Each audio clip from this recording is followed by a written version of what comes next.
needed wins. They get within one game of 500. Also, St. Paul needed some extra innings. They got by Fargo 7-6 to hand Fargo their fourth straight loss. And Fargo slips a little bit further back behind Winnipeg. Gary shut out Wichita 6-0.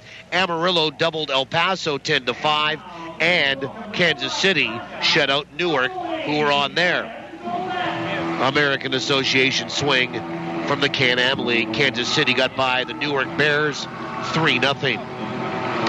Tonight, Lincoln at Winnipeg, of course. Laredo at Grand Prairie. Newark at Kansas City. Sioux Falls at Sioux City. We'll watch that one closely, with Sioux Falls being a divisional rival of the Goldeyes. The other one we watch closely, Fargo at St. Paul. Both those two teams are in the Goldeyes division, of course. Wichita at Gary and Amarillo at El Paso tonight at 8:05 Central. Goldeyes come in leading the North with a 17-6 record. They've won 5 in a row, 7 of their last 10. They have a 4.5 game lead on St. Paul for first, and Winnipeg has played one less game.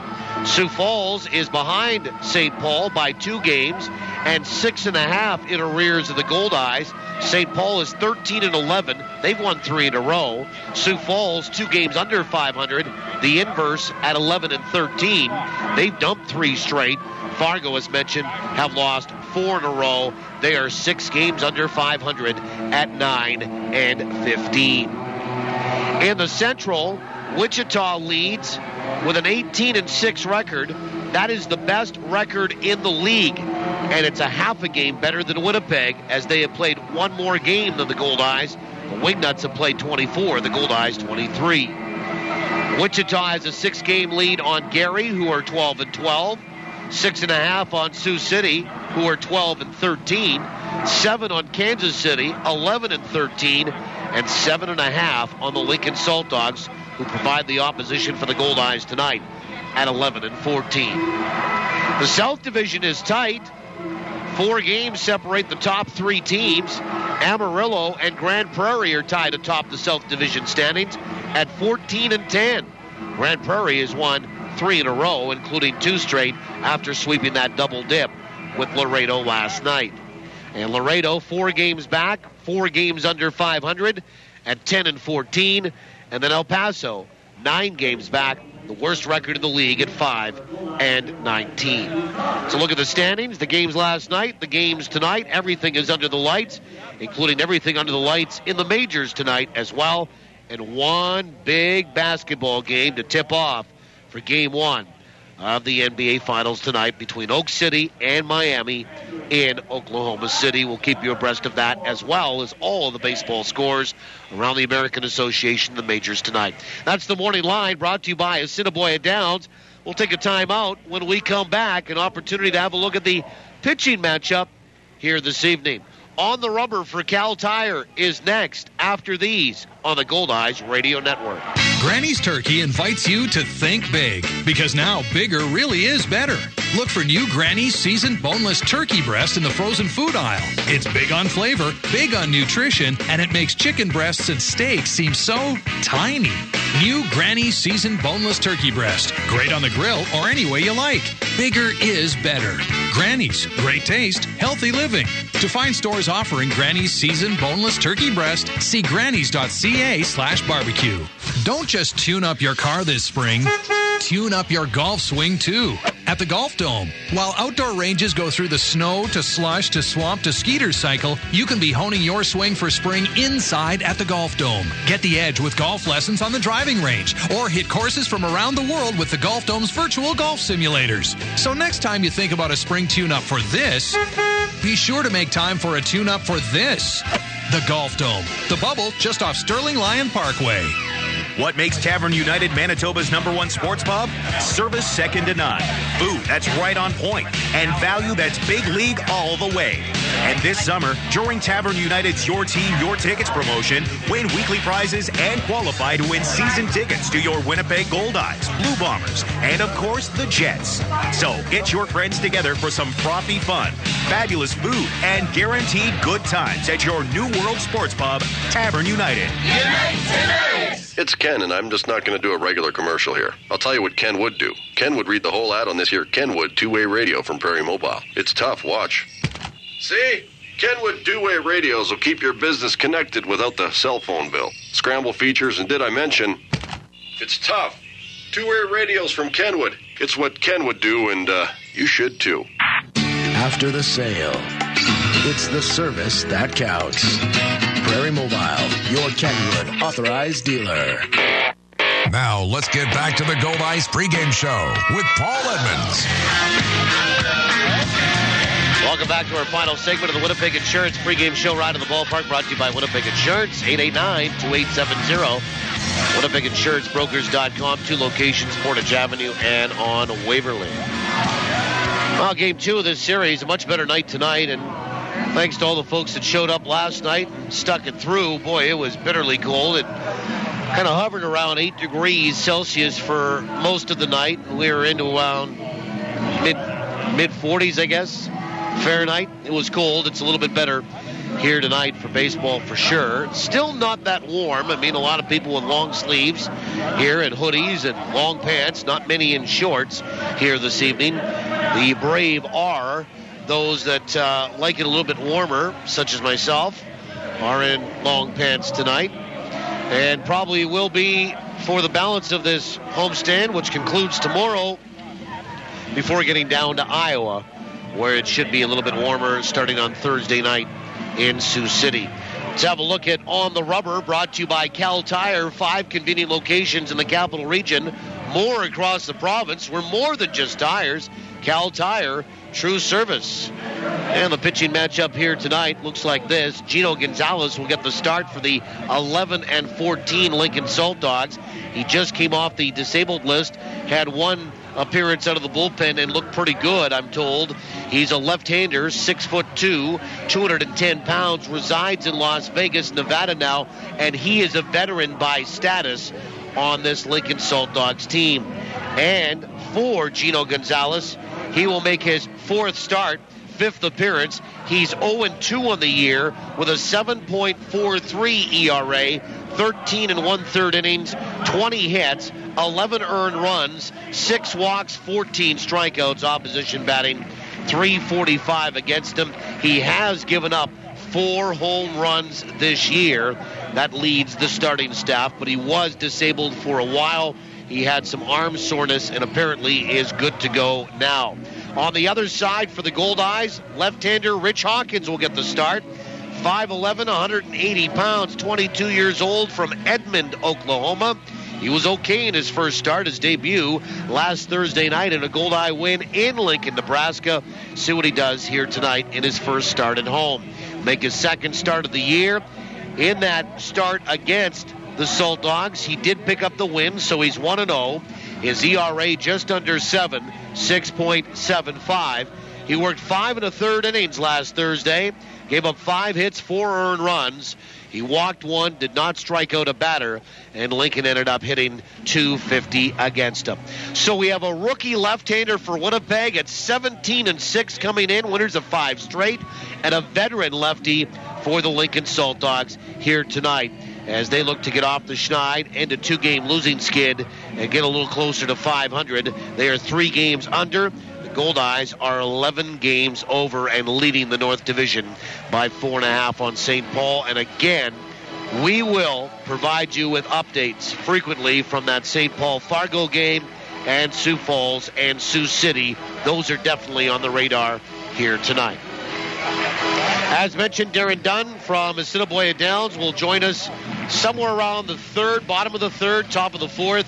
And we'll also have Dan Mouchon slide by, the president of the American Association, in the 5th tonight to talk about another few things related to the league. And one of the things I want to talk about certainly is expansion.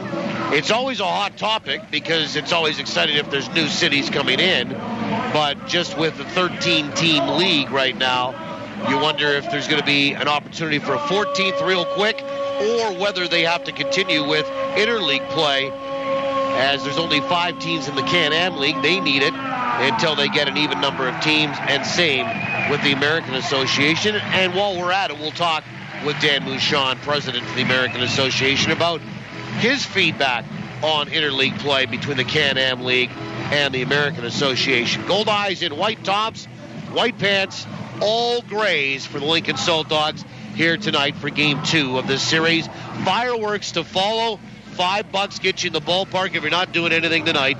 Slide by, you'll see some good baseball tonight, and also an opportunity to see some quality fireworks after the game by Archangel Fireworks, of course, our sponsors of the Dugout Show. Well, the lights are on here. The sun has popped back out.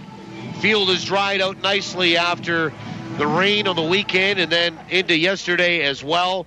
And we should be good to go here tonight, unimpeded, with another good opportunity for Winnipeg to extend what's been a real good home record so far. They've won 6 of 7 here at home.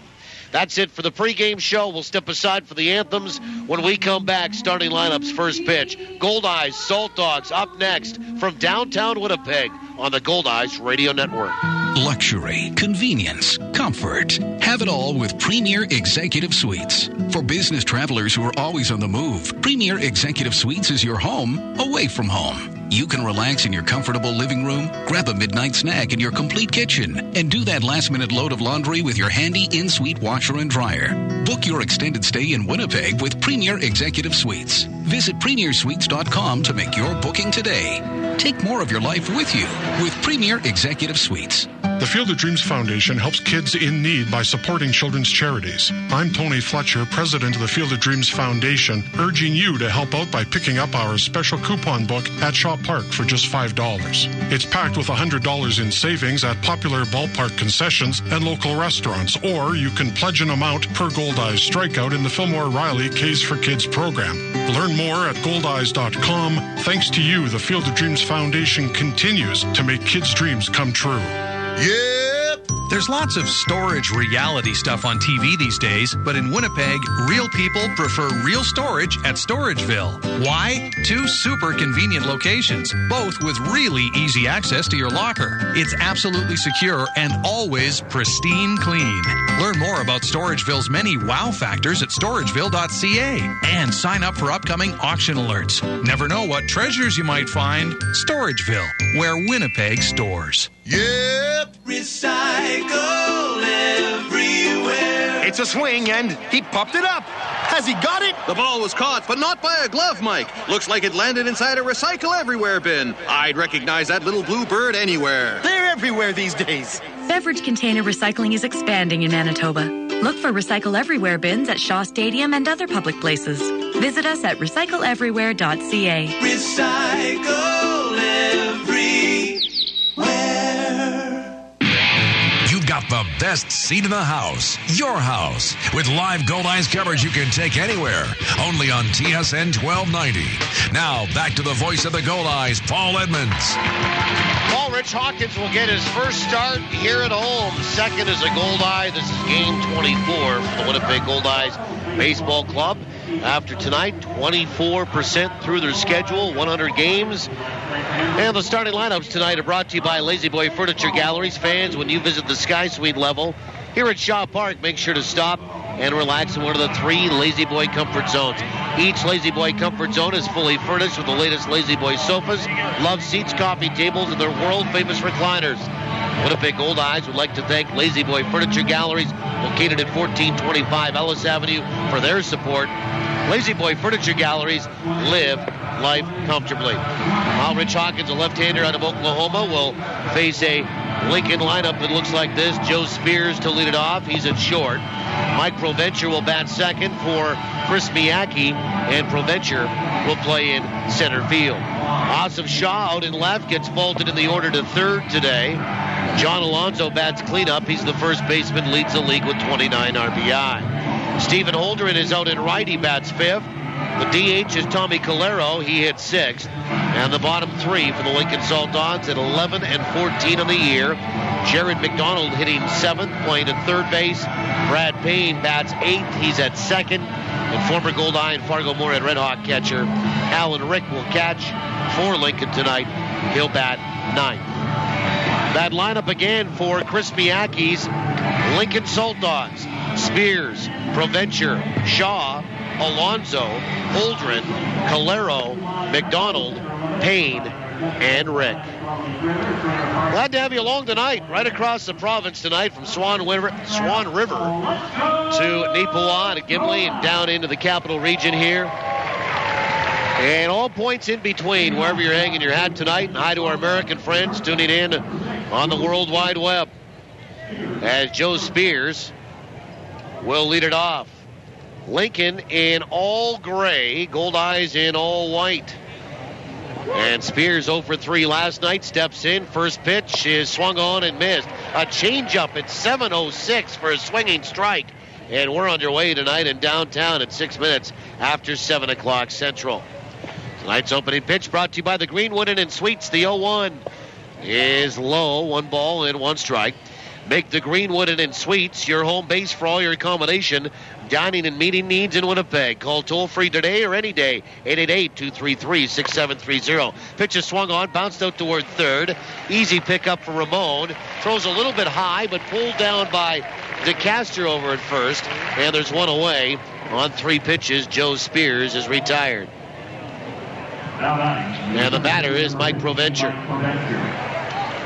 Well, our home plate umpire tonight is Tim McCaffrey. He calls the balls and strikes. And one thing about Tim, we saw him in the later years in the Northern League and now into the American Association. A little bit wider of a strike zone. And the first pitch is in there for a strike. Good breaking ball from Hawkins. And he moves the game along because of it. And the 0-1 to Provencher. Swung on and slashed foul down the right field line. And into the seats, and that is a souvenir. Tim McCaffrey calling the balls and strikes. Over at first base is Steve Linton. And Justin Anderson is at third. Rick Forney was very complimentary of this crew in Fargo on the weekend. Breaking ball is low. 1 ball and 2 strikes to Provencher. And they followed the Goldeyes up from Fargo here to Winnipeg for this 3-gamer. 1 ball, 2 strikes. And the pitch. Swung on, hit out toward first. Easy pickup by DeCaster. He gives Hawkins the stop sign, takes it to the base himself. And it's an unassisted play at first. There's 2 away. And Awesome Shaw, the batter. So McCaffrey calling the balls and strikes. Linton at first. And Anderson is at third tonight. They'll rotate again for tomorrow's morning start to end the series. Here's Awesome Shaw, 1 for 4 last night. Left-handed batter, lefty-lefty. First pitch from Hawkins is in there for a strike. Defensively for the Goldeyes tonight, Luis Allen, the other half of the battery. Sharundle DeCaster is at first. Price Kendall at second. The 0-1. Breaking ball swung on and missed, and it's 0-2. His shot couldn't hold up on that. Curveball up in the zone. Then David Narodowski at short. Amos Ramon is at third. John Weber, Chris Roberson, and Josh Mazzola left to right in the field. The 0-2 pitch. Breaking ball swung on, bounced out toward first. Fielded by DeCaster. Underhands to Hawkins, who covers the bag. And that is textbook. A 5-3, 3 unassisted, and 3-1 putout. And down in order to go Lincoln in the top of the first. Zeros across the board. They come away empty. The Goldeyes are coming to bat when we return to downtown on the Goldeyes Radio Network. Have you been running? Running up credit card debts, running up bills, running on money you may not have just to keep one step ahead of creditors? Sooner or later, it catches up with all of us. That's when we need someone who can help with credit counseling, credit proposals, and other options. So stop running and fix the debt you have. Elsie Taylor, trustee in bankruptcy. Your way forward. Visit us at elsietaylor.net. Teamwork wins ball games, and it's made Sabre Agencies an even stronger player in the insurance business. Recently, Sabre Agencies teamed up with Canada's largest personal property insurance company, Intact Insurance. So now, when life throws you a curveball, they'll get you back in the game faster than ever. Are you over 50 with no claims for 3 years? Then you could score big league savings on home insurance, including no deductible on your first claim. Call Sabre Agencies for details. 694-6787. A little of this this? Turn it on at work, and we all love it. Awesome. A little of that. It's the only station I listen to in my car. Bob makes my day. I'm more of a whatever guy. Tune into Bob's Breakfast with Kelly Parker and Des. That's Donald Duck's middle name. Right. Is it not? Is it Fauntleroy or Fauntleroy? Because it's important that I get it right. Weekdays from 5:30 till 9. What time are we on again? 5:30? Oh, gosh, that's early. Add some 80s, 90s, and whatever to your day with 99.9 Bob FM. We love it. I listen all day. Bottom of the first inning, we welcome you back. Glad to have you along. Goldeyes will send Bryce Kendall, Chris Roberson, John Weber to the plate, followed by Surrendel DeCaster, Luis Allen, Josh Mazzola. DH is Kyle Day hitting 7th, and Amos Ramon, David Narodowski against veteran lefty Gino Gonzalez. For the Lincoln Saltdogs, who went 1-2-3 in the top half of this first inning. Let's have a look at the weather report brought to you by 360winnipeg.ca, Winnipeg's visual directory. To win tickets to upcoming Goldeyes games, go to 360winnipeg.ca and enter to win. Well, it's cloudy in the city again for the second straight night that the Goldeyes have been home. However, much better temperature-wise. It's 19 Celsius or 66 Fahrenheit. Humidity is 57%, and the wind is out of the south at 18 clicks, kind of wafting the flags from right to left. In the city, 19 or 66. Here's Kendall, first pitch. Fastball on the outside edge for a strike. Bryce has reached base safely in 23 straight games for Winnipeg to start the year. The 0-1 is high, 1 ball, 1 strike. He is hitting .347 and really doing an exceptional job in the leadoff role in the order. The 1-1. Breaking ball is inside, 2-1. He has 10 multi-hit games on the year, second most on the team to John Weber. The 2-1 pitch is in there for a strike. It's 2-2. Ooh, that looked a little low.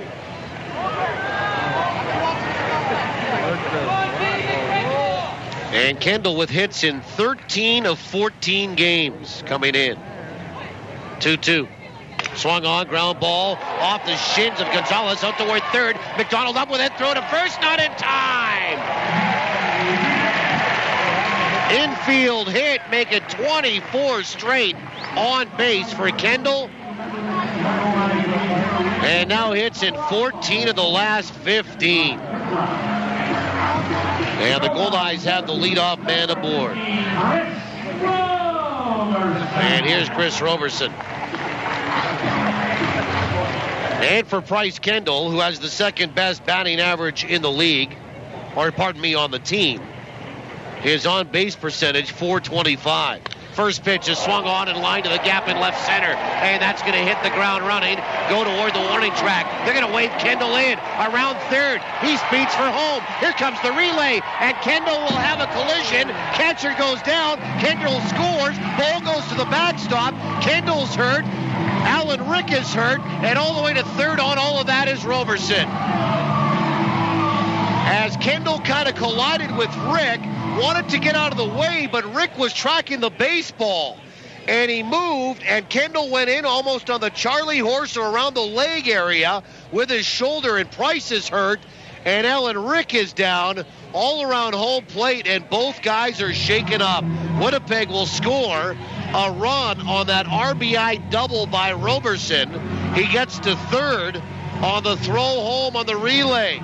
Kendall scores all the way from first, but both guys collided. Kendall did not drop the shoulder on Rick. He had no intention of trying to bowl over one of his former teammates. He tried to step around him, and Alan Rick, losing sight of where the runner was trying to back up to make the catch on the relay throw.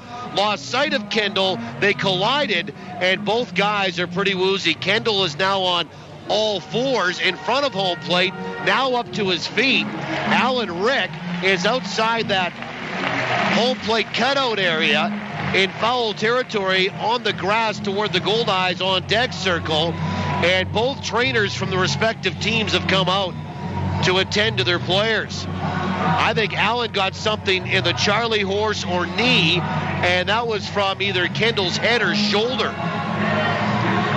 And now Alan Rick will get up with one of his shin guards taken off. And Rick Forney over to make sure that a former Winnipeg Goldeye is all right. That was a pretty heavy collision, and both guys say, hope you're all right. There was no malicious attempt at trying to run over the catcher. Kendall was trying to get out of the way. And the relay throw was kind of, while it was going to be long, and Alan Rick stepped back and maybe up off the plate a little bit, not realizing where Kendall was going. Kendall was guessing to try to kind of dive around Alan Rick, and Rick kind of ran right into him, and they collided. And both guys went down in a pretty heavy collision at home plate, and Alan Rick is going to try to squat to see if that knee's okay. I think it got hyperextended. Anyway, the Goldeyes lead at 1-0. Chris Roberson, first pitch swinging, lines one to the gap in left center. He'll get a double out of it and drive in his 20th, and the Goldeyes lead 1-0. And I think both guys are going to stay in the game. Alan Rick is going to get down and take some pitches from Gino Gonzalez to make sure he's okay. It has officially scored a double for Chris Roberson. Now again, I've said it many times last year, I'll say it again here tonight. I've mentioned it a few times. You have to be tough to play this game. There's not a lot of contact in it, but there is some. And the fact that you have a projectile thrown at you at 90 miles an hour, you have to play every day, usually in the sunshine and heat. And here we have a heavy collision, and both guys get up, and while we know Alan Rick will stay in, I'm pretty sure that Bryce Kendall will as well. He was the first to his feet. So the Goldeyes open up the scoring here with an RBI double by Roberson, and Chris will advance to third base on that relay throw home, and then the subsequent crash at the plate. And here's John Weber. A run on 2 hits in the bottom of this first. And Weber stands in. He and Gino Gonzalez know each other and have played together before. Now they'll face each other here tonight. First pitch is a breaking ball in the dirt. Nice block by Rick. And it's 1 ball and no strikes.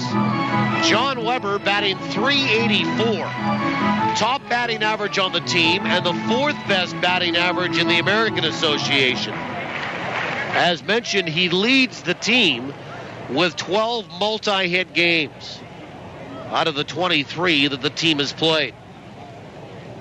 And he hit his first home run of the year last night. The 1-0 is high, 2 balls and no strikes. Weber has hits in 7 of his last 8.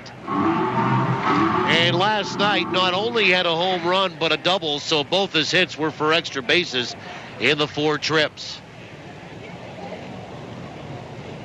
And the 2-0 is a little bit high, 3-0. Defensively for Lincoln tonight, Alan Rick, the other half of the battery, of course. John Alonzo over at first. Brad Payne is at second. Joe Spears at short. Jared McDonald is at third. Then Asif Shah, Mike Provencher, and Stephen Holdren left to right in the field. The 3-0 is high, ball 4. 4-pitch walk to Weber. He'll trot down to first. Nobody out. Runners on the corners, 1 in. And here is Sherundle DeCaster, who has got his average up to 291. And you say, well, how did he do that? Well, he's had 13 hits in his last 29 at-bats, and that is over 8 games. The 13 for 29 is a .448 average. Your overall average will climb quickly when you're producing 8 games like that. First pitch, breaking ball in there for a strike.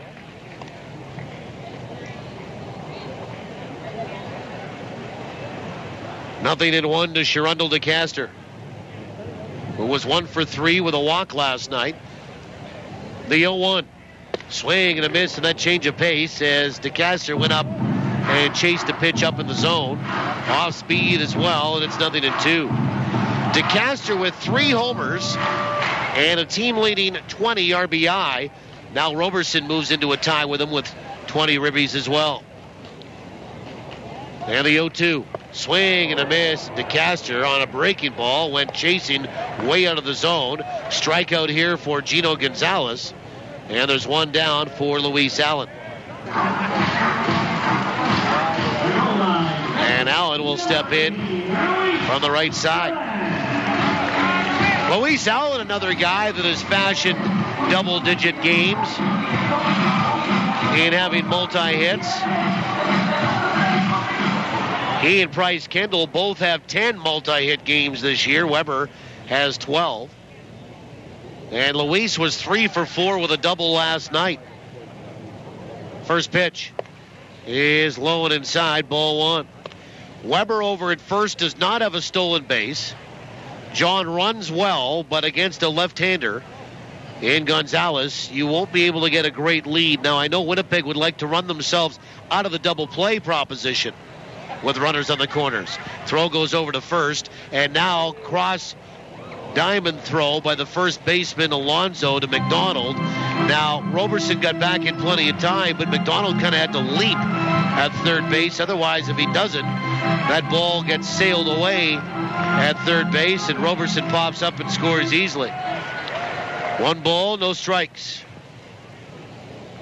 Allen hitting .308, and he rides a 5-gamer into this one. The pitch is on the inside edge for a strike. It's 1-1. Hits in 5 straight for Luis Allen and 8 of his last 9.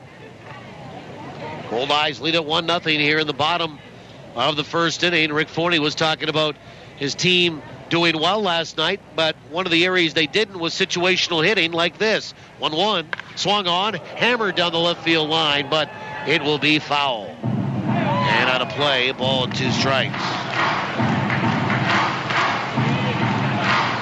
Roberson at third, Weber is at first base. Allen a homer and 11 driven in. Batting 5th in the order. Gino Gonzalez from the stretch will come set. 1-2, runner on the move from first to second. The pitch is low, and no throw from Alan Rick. And the count goes to 2-2. Stolen base for John Weber, his first of the year. 2 balls and 2 strikes.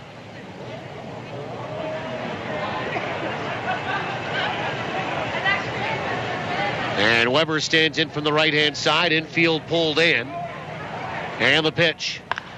Bounced out toward third, and going after was Jared McDonald. He collides with Chris Roberson at third base. It's a foul ball off the bat, of Luis Allen, not John Weber. And those two will get up and be all right. It was really incidental contact. They both lost their balance there and went down. Infield in for Lincoln. 2 balls and 2 strikes. To Luis Allen. We're in the bottom of the first inning. And runners at second and third with 1 out. And Gonzalez comes set. And the pitch. Half a swing. Did he go? Breaking ball is low. The appeal at first. No, says Steve Linton. 3 balls and 2 strikes to Luis Allen.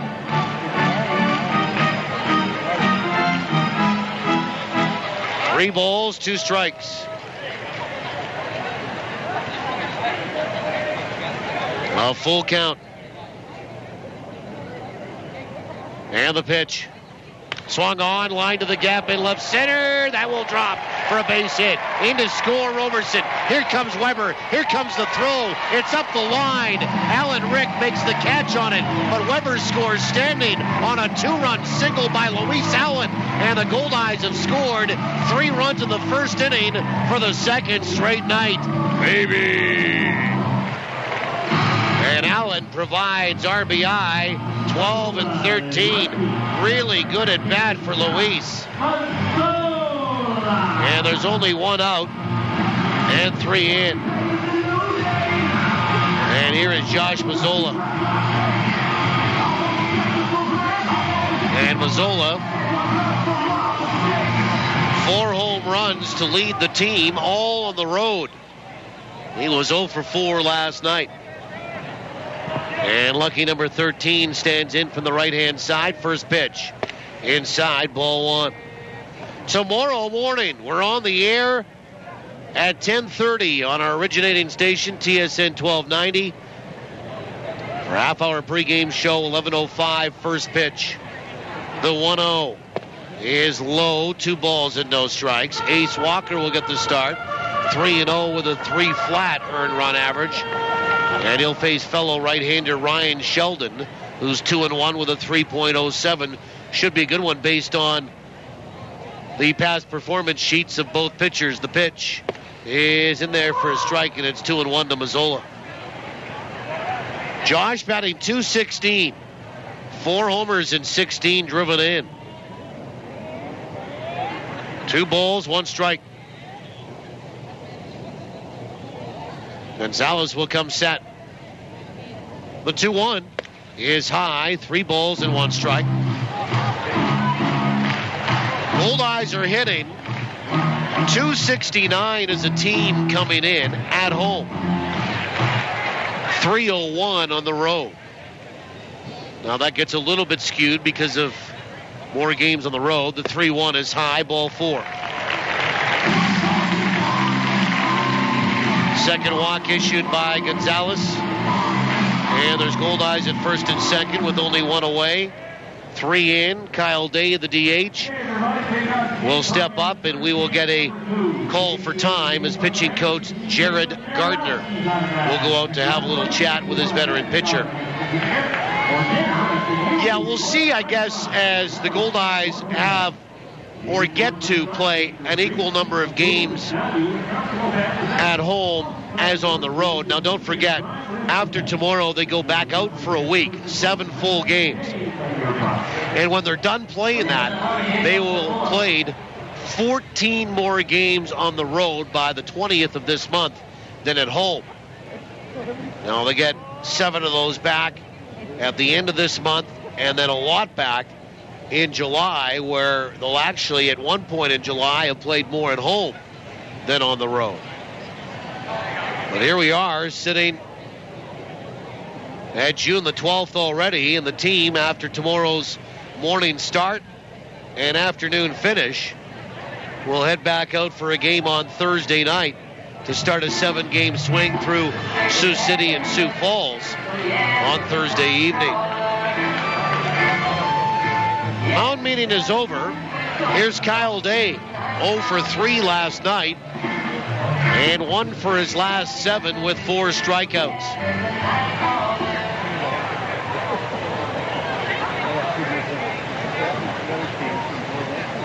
And Day batting .333.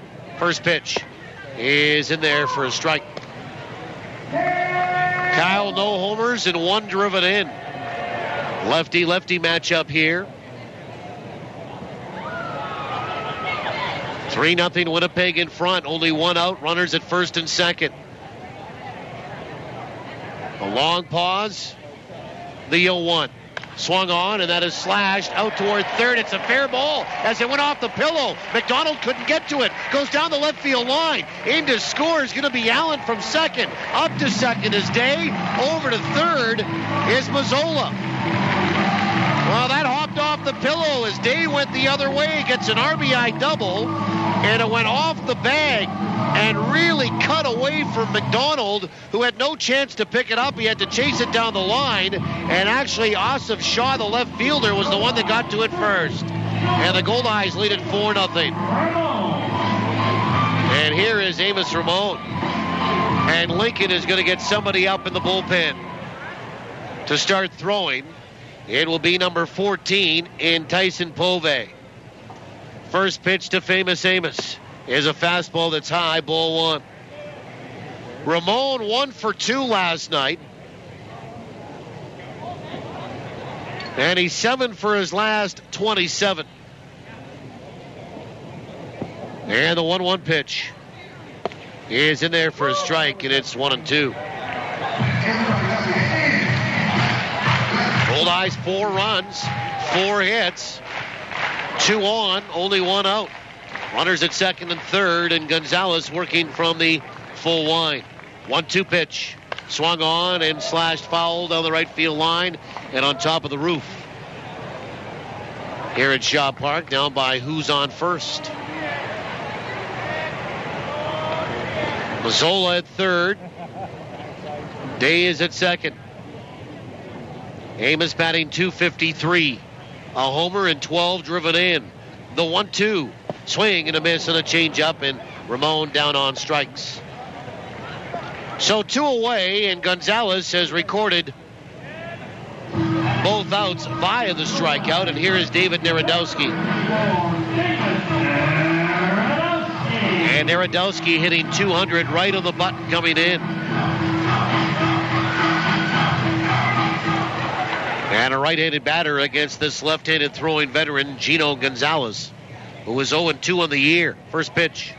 Whoa, high and tight. Narodowski turns out of the way of that. 1 ball, no strikes. Healthy gathering here tonight. Fireworks to follow. And this crowd might just touch 6,000 tonight. The 1-0 pitch. Swung on and fouled back as Narodowski had a good rip on that one. And the count, 1 ball, 1 strike. David is 0 for his last 8 and 4 for his last 28. A 143 average. 1-1 is high, 2 balls and 1 strike. Narodowski is the 9th man to hit in the inning for Winnipeg in the bottom of this first. Runners at second and third, 4 in, 2 out. And the 2-1 pitch. Swing and a miss on a fastball, and it's 2-2. Narodowski does not have a home run. He has driven in 3. A couple of those came in Fargo on the weekend. The 2-2 pitch. Just missed outside with a fastball, and the count runs full, 3-2. David from Vancouver, British Columbia. Came up through the Arizona Diamondbacks system. The payoff pitch. Swung on, popped up, foul territory, first base side, but it will drift toward the seats. And Alonso could not reach that far in to get it, as I think it stayed on this side of the retaining wall, but in one of those camera bays that actually ends up being out of play. 3 balls and 2 strikes to Narodowski. A lot of things to interfere with over there. 3 balls, 2 strikes to David Narodowski. And the payoff pitch is high, ball 4. So Narodowski draws the 3rd walk of the inning, and Gonzalez has walked them loaded. And the guy that started it all off with an infield single came in to score on a collision at home plate earlier this inning. Bryce Kendall will step up again. Now the bases are loaded with 2 away, and this is one of those situations where Kendall really shines and has for the last couple of years for Winnipeg. Last year in this situation, he hit .370 the pitch. Swing and a miss on that changeup, and it's strike 1. .377 with runners in scoring position and 2 outs.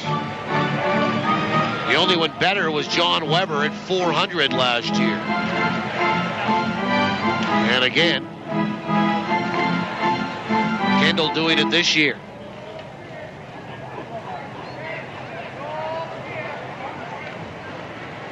And the 0-1 pitch is a little bit low. 1 ball, 1 strike.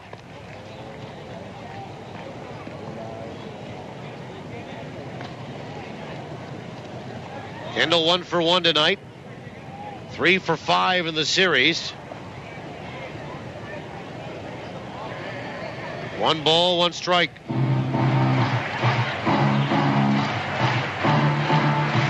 And Gonzalez goes for a little walk. Still activity in that bullpen. Kendall in this situation with the bases loaded. Hitting .667, the 1-1. Swung on, fouled back. Good rip on that pitch, and it's 1-2. He's had 3 at-bats this year with the bases loaded. And Price has driven in 5 and is batting .667. Runners in scoring position, 2 outs. He's hitting .500. The 1-2. Swung on, line to center. That will drop for a base hit. In to score Mazzola. Here comes Day. The throw is cut off at the mound. They throw to third, not in time on the relay. And Kendall has a 2-run single. The Goldeyes lead at 6-0. And there's still only 2 out. And Kendall does it again.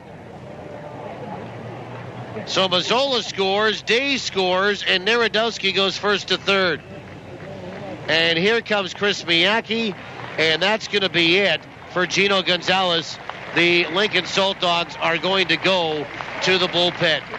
That's going to be it for Price Kendall. He's going to come out of the baseball game as well. He's got a bit of a bad wheel. Looks like his right leg as well. And into pinch run form is going to be Rich Carpenter. We'll tell our stations across the network a 70-second timeout on the call of the bullpen as the Goldeyes knock Gino Gonzalez out of the contest in the first inning. 6-0 in the first. We're not done. Goldeyes lead it. And a call of the bullpen being made by the Saltdogs of the Goldeyes Radio Network. For football. One of the best trades ever in the history of the CFL, arguably, to get Doug Brown here for basically a box of tape. For hockey. First 4 guys in the NHL draft most years are can't miss. Nothing but sports. You lead the league in anonymous quotes. You also lead the league in dysfunction. When sports is your passion. There's an emotion in the city, and it permeates the dressing room, and the players, they all feel it. Turn to the station that's even crazier about sports than you are. I want to be like the Road Warriors. They had the football pads with the spikes coming out and then all the face paint and stuff. As long as you wear tight shorts, I'm in. I heard that about you. Spiky shoulder pads and tight shorts. I think you still got the panties somewhere around here, Troy, if you want to slip into something a little more comfortable. Troy really is a sensitive guy. I want spikes and shoulder pads and like mean-looking face paint. Troy wants tights. Well, almost as crazy. TSN 1290. All sports, all the time.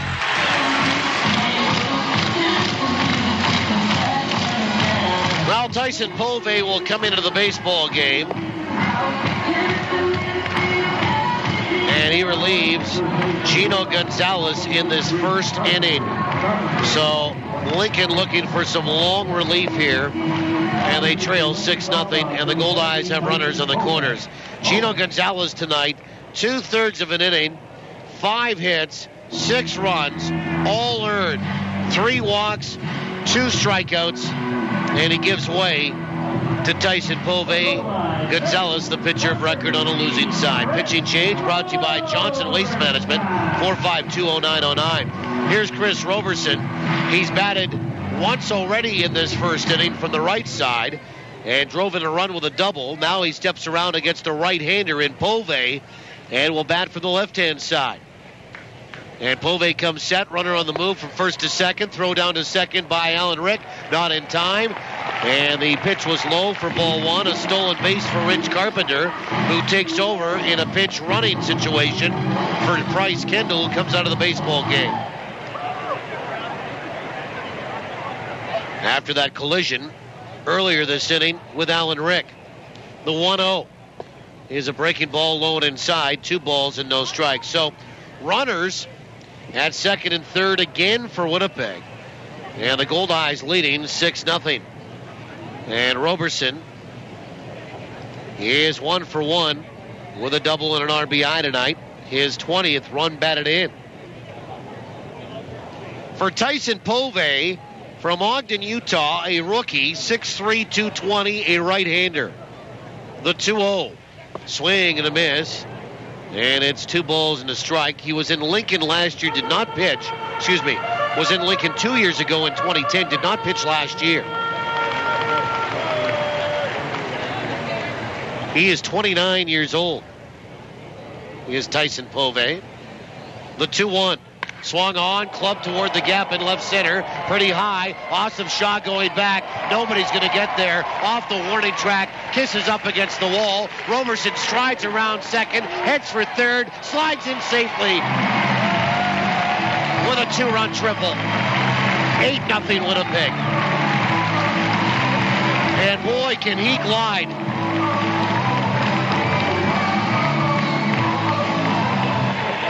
And Chris Roberson drives in 2 more here. Narodowski scores from third. Carpenter from second. And I think that Roberson thought about stopping and had a little bit of a stutter step around second, then kept going and slides in safely at third. And here's John Weber. First pitch. Swung on and popped up. Left side of the infield. This will do it. McDonald back to make the catch on it. And that is it for Winnipeg in the bottom of the first inning. 12 men step to the plate. The Goldeyes score 8 runs on 6 hits. No errors and 1 left. We're through 1.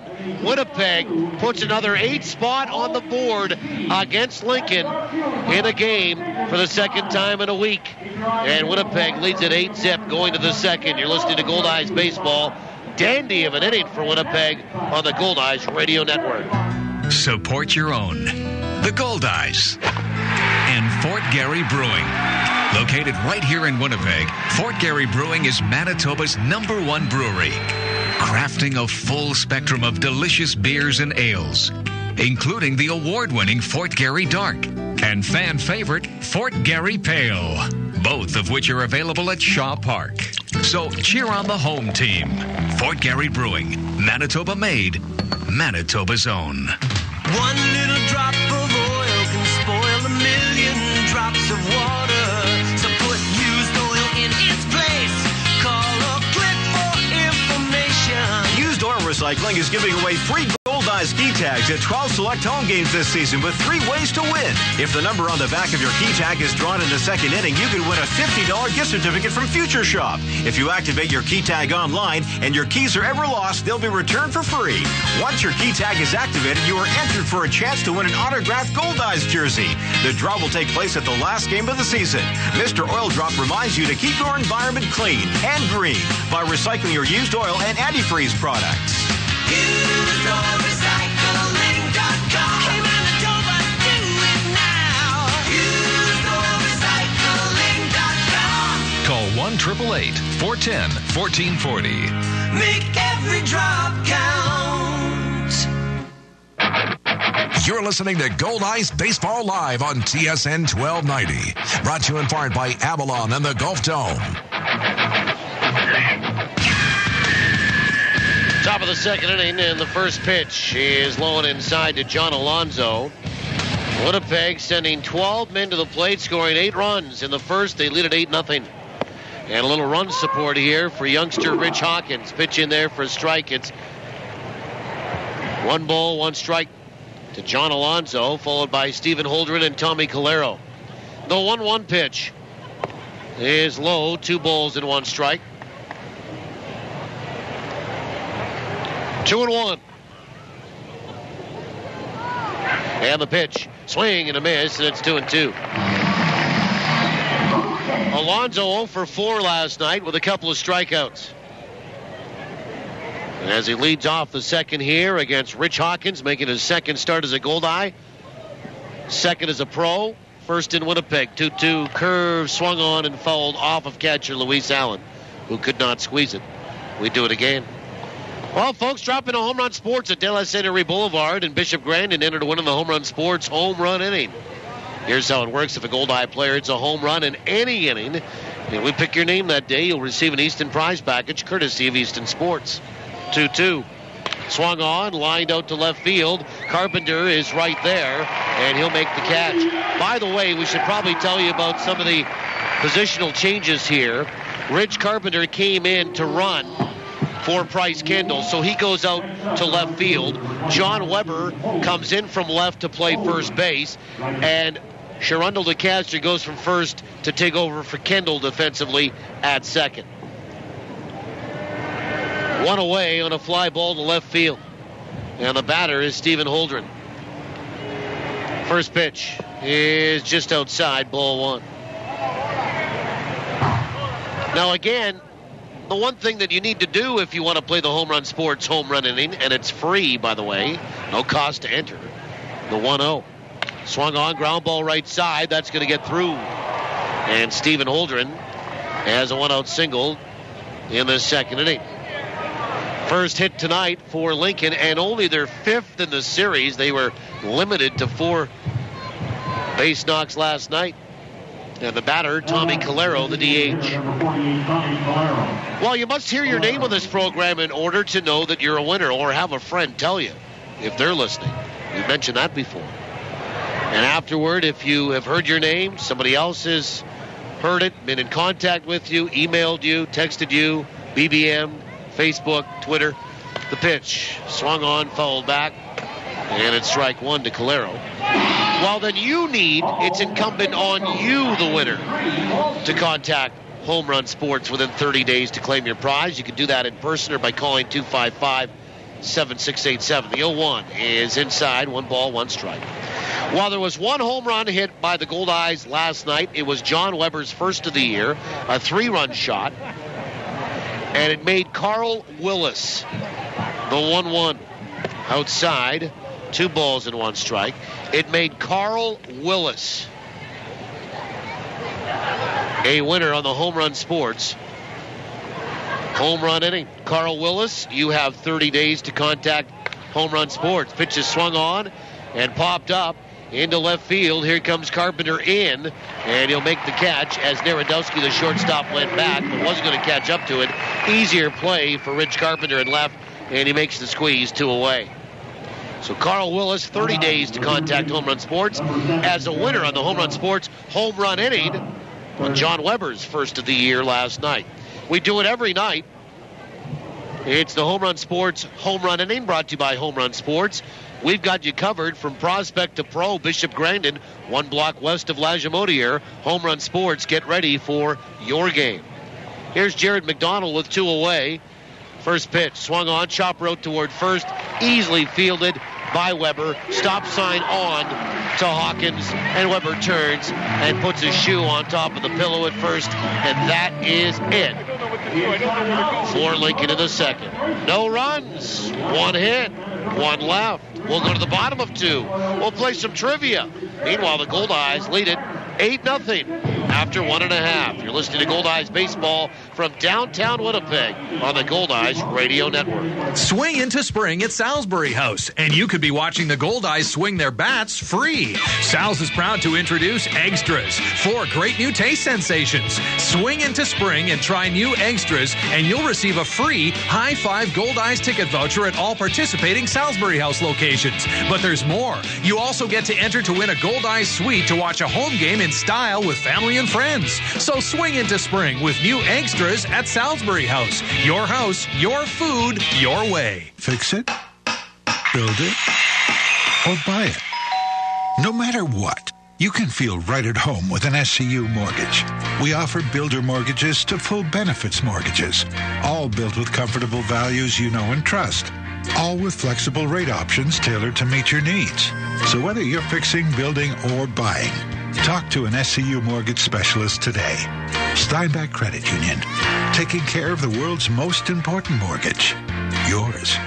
The pros at Tradesman Mechanical Services are good people to know when life throws you a screwball that screws up your home's comfort zone.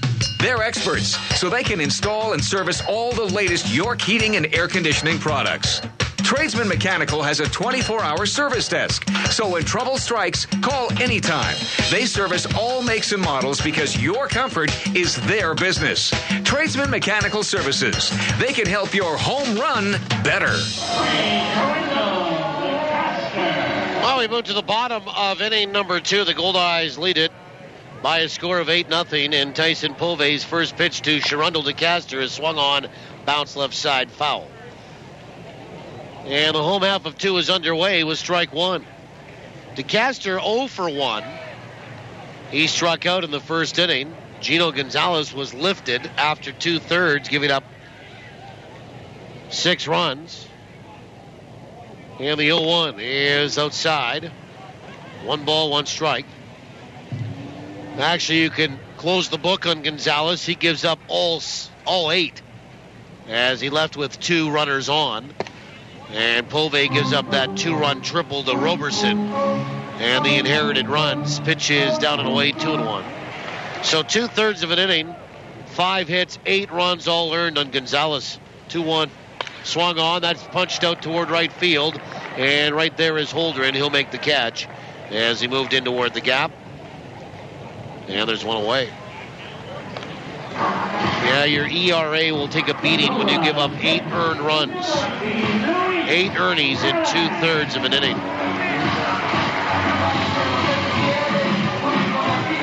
Here's Luis Allen, a 2-run single in the first inning. Ups his RBI total to 13. First pitch, breaking ball in there for a strike. All right, let's play some trivia. And trivia, as always, brought to you by the Place Louis Riel Suite Hotel in downtown Winnipeg. Pitches inside, 1 ball, 1 strike. Place Louis Riel, specializing in spacious executive suites. Contest is open to those that haven't won in the last 30 days. The 1-1 is just outside, 2-1. Your reward is a pair of Goldeye tickets to a future home game. You'll also be eligible to win the grand prize of a weekend stay at the Place Louis at the end of the season. 2-1. Swung on, ground ball out towards short. Spears up with it, shuffles and throws, and there's 2 away. And the number to call is easy to our flagship station and our producer and operator there, Rob Innes. 780-1290, 780-1290. Area code 204. And Josh Mazzola, the batter, he's walked and scored tonight. Okay, here goes the question. After an 11 strikeout performance from starter Fabian Williamson last night, first pitch to Mazzola, down and away with a slider, ball 1. The lefty now finds himself tied for second in the American Association in strikeouts with 30. The 1-0 outside, 2-0. He's just 1 behind the leader, by the way, who has 31. I want to know who led the Goldeyes in strikeouts last season. The 2-0 to Mazzola. Swung on, fouled back. 2-1. After striking out 11 last night, Fabian Williamson is second in the American Association going into today's action in strikeouts with 30. Who led the Goldeyes in punch-outs last year? The 2-1 is low, 3 balls, 1 strike. 780-1290, 780-1290 if you think you know the answer. Boy, that didn't take long. We got a winner. The pitch is in there for a strike. It's 3-2. It's Kansas City's Brian Grenning, who has 31. And then Williamson and Alex Caldera of Fargo and Ryan Sheldon, who we'll see tomorrow morning, all with 30. Pitch is low, ball 4. Must have been a first call tonight. Well, he had the super stumper last night, so softball Tuesday here. Winner of the answer coming up in the 7th. 2-out free pass issued to Mazzola. And here's Kyle Day after the walk. First walk issued by Povey, and the 4th tonight already by Lincoln pitching. And Kyle Day has an RBI double this evening. First pitch is low, ball 1. Goldeyes are leading 8-0. 8 runs, 6 hits. Lincoln 0-1. 1 ball, no strikes to Kyle Day. And the pitch. Swung on and hit off the handle, blooped over toward the left side of the infield, and caught by Spears, the shortstop, in behind his third baseman, and the Goldeyes are done. Nice running catch by Spears, by the way. And Winnipeg finished here in the bottom of 2. No runs, no hits, and 1 left. We'll go to the third. Out-of-town scoreboard is next, and maybe a visit from Darren Dunn as well. Scoreboard here reads this: Winnipeg 8, Lincoln nothing on the Goldeyes Radio Network. Hello, Ken Plain here. If you're looking for a foundation contractor that you can trust, go with Avalon. But don't just take my word for it. For over 40 years, people in Winnipeg and surrounding areas have gone with Avalon for their foundation issues, so you know that you are dealing with professionals. To learn more, log on to avalonwinnipeg.ca.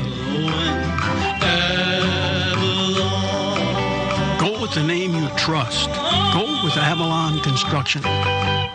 Milwaukee Tools continue to revolutionize the cordless power tool industry with the introduction of M18 Fuel, an exclusive line of extreme performance cordless power tools designed, engineered, and built by Milwaukee to deliver unmatched productivity. When you use an M18 tool with the Fuel name, you know you've invested in the most advanced cordless technology available.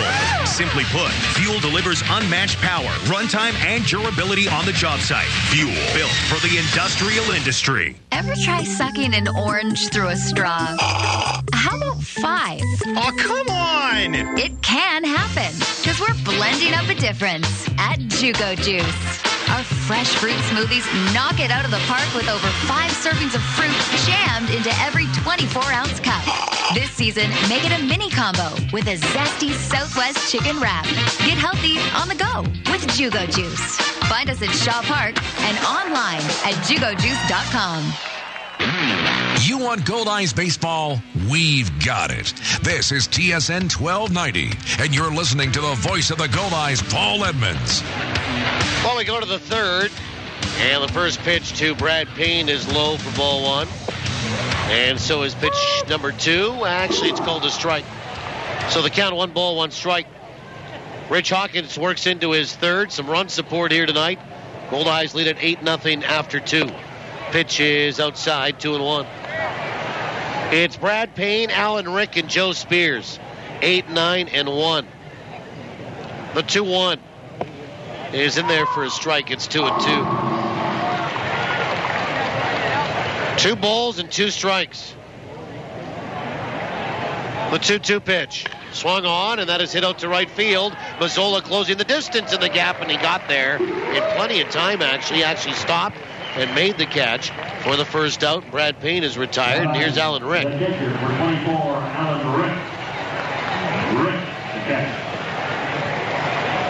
Well, it's the second time the Goldeyes have scored 8 runs in an inning this year. First time, and the only other time, came on the weekend in Fargo. Goldeyes did have some big innings against Lincoln last week. First pitch is a breaking ball that's in there for a strike to Alan Rick. They scored 5 in 1 and 4 in 3 others. Comebacker, and Hawkins will field that. Moving toward third base off the mound, and it's picked up and fired to first, and Alan Rick is retired for the second out. Yeah, the Goldeyes had a 5-run inning in Lincoln and 3 4-run innings. And for the second time this year, they score 8 in a frame. Well, you put up an 8 spot, and that is pretty tough to come back from. First pitch is in there for a strike to Joe Spears, who's 0 for 1. You know, for a while, the starting pitching wasn't getting a lot of run support. The 0-1 swung on and missed, and it's 0-2. Now, part of that, to be honest, was they weren't, at the start of the year, as you might expect, staying in games for very long. And the 0-2. Breaking ball, swung on, bounced out toward third, charged by Ramon. Running pickup and a heave toward first. Not in time. It went in and out of the glove of Weber on a backhand, but I don't think they were going to get Spears anyway. I would be inclined to give that an infield single to Joe Spears, and that's what they're going to do. Spears, of course, has some speed. He has 8 stolen bases, plays leadoff.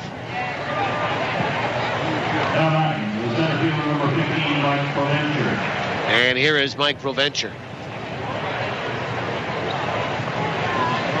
Stands in from the right side with the socks up to the knee.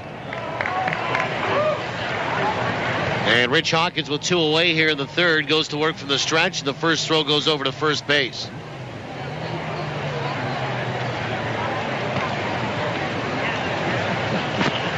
Provencher bounced out to first. His first trip. First pitch, swung on and slashed foul. Right side and on a play. Strike 1. Provencher hitting .291.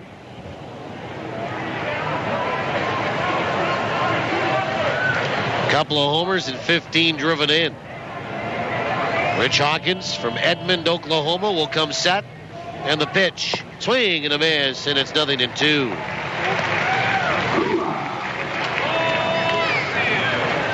Provencher batting second in the order.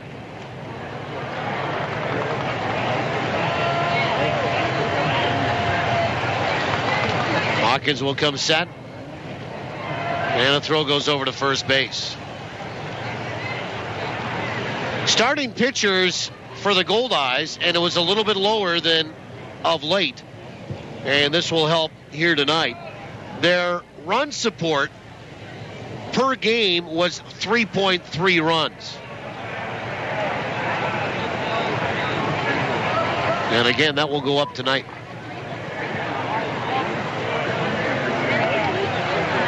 The 0-2. Swung on, chopper out towards short. A running pickup there by David Narodowski, and he'll turn and throw back to second base to force out Spears. And that is it for Lincoln here in the top of the third inning. No runs, 1 hit, and 1 left. We'll go to the bottom of the third inning. Winnipeg leads it late 8-0 on the Goldeyes Radio Network. Seems like yesterday he could barely throw the ball. Now my glove hand's on fire. My boy's got quite an arm. His fastball may be ready for heavy hitters, but he may not be ready for... Come on, man. Don't be a wuss. It's just a little chew. Try it. Talk to your kids about chewing tobacco today, because if you think you've prepared them for everything, you don't know spit. Brought to you by Mantra, the Manitoba Tobacco Reduction Alliance for Tobacco-Free Sport. Birthdays, office functions, tea parties, whatever. With Archangel Fireworks, every little event becomes a magical backyard affair. So go ahead, rock that next block party. Got a wedding? Bring something blue, and then blow it up. Whatever you do, make it a backyard affair with Archangel Fireworks. At Confusion Corner and online at archangelfireworks.com. The sky is your canvas. Thinking real estate? For a home run every time, choose RE/MAX. Whether you need to buy or sell a home or lease or sell commercial real estate, RE/MAX has your bases covered. Plus, they're Winnipeg's #1 negotiator.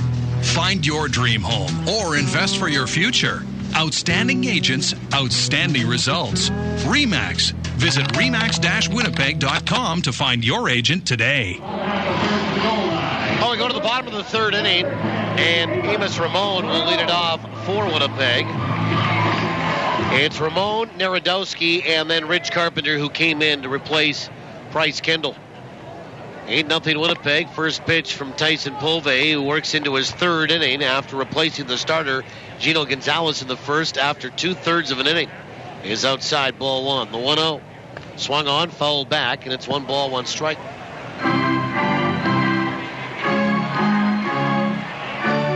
1 ball, 1 strike to Amos Ramon. You know, we're looking at run support for the starters, 3.3 runs per game. The 1-1. Breaking ball is in there for a strike. The guy that has received the most is the guy on the hill for Winnipeg tonight. 6 runs. in support in his first start. Pitch is low, 2-2. 8 runs here tonight.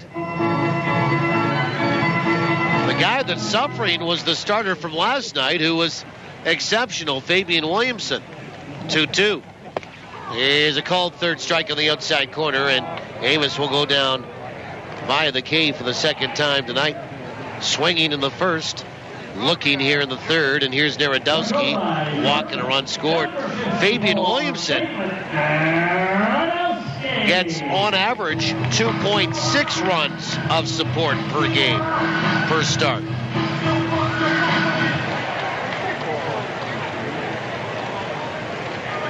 And the first pitch is in there for a strike to Narodowski. Rush is at 4.2, Salamita 4.4, Walker 3.0. And the 0-1 is outside. 1 ball, 1 strike. Came back with a breaking ball.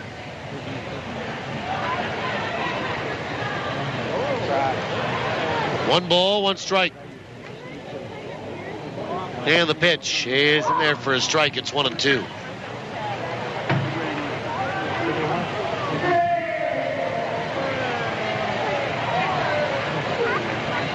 One ball, 2 strikes. Pitch in there for a called third strike. Good fastball, and Narodowski will go down looking. No argument. Left turn back toward that third base dugout. 2 away. Couple of strikeouts here for Pove. Top of the order now in Rich Carpenter, who came in to pinch run for Kendall after Kendall got in a collision with Alan Rick in the first inning at home plate. Rick has stayed in the game. Kendall has come out. They were both shaken up. So now Carpenter will get an opportunity to swing the bat. He's already played defensively in 2 innings. First pitch is on the inside edge for a strike. And has run the bases to score a run. Now he'll get to swing the bat. And the 0-1. Breaking ball, swung on and missed. 0-2. For Rich Carpenter, he's batting .231.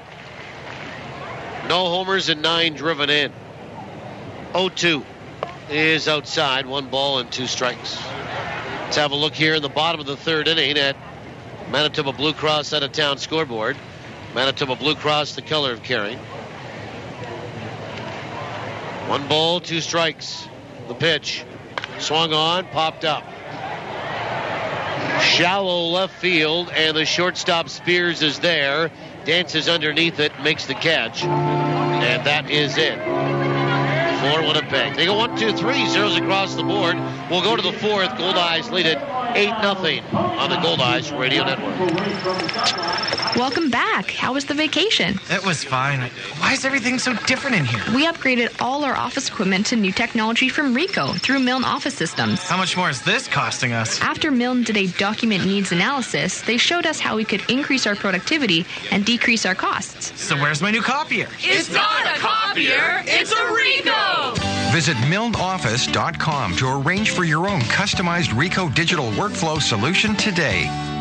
The Winnipeg Goldeyes make dreams come true by providing live baseball experiences to charities, nonprofit groups, and inner-city programs. Now, with the Goldeyes Community Zone, even more memories are available to be made. For group tickets, contact the Goldeyes at 982 Base. These extra seats are only possible through generous donations from the Community Zone partners. So, from the Winnipeg Goldeyes and Community Zone recipients, thank you. Rona Home and Garden, Investors Group, and Manitoba Lotteries Corporation. A little of this. A little of that. A little of this. A little of that.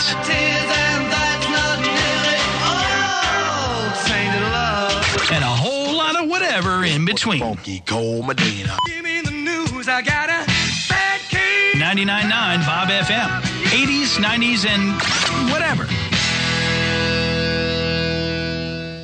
It's time to get back into the action. Batter up, turn it up. This is Goldeyes Baseball on TSN 1290. Now back to the voice of the Goldeyes, Paul Edmonds. First pitch to Asif Shah is fouled right side for strike 1 as Rich Hawkins works into his 4th. Goldeyes lead at 8-0 sending 12 men to the plate, scoring 8 runs in the first, knocking the starter out for the Lincoln Saltdogs. Pitch is swung on, bounce right side, foul, 0-2. It's Shaw, John Alonso, and Stephen Holdren. Hitters 3, 4, and 5. As we move to the 4th inning. On a much better night tonight than last. The pitch. Breaking ball swung on. Lifted out toward right field.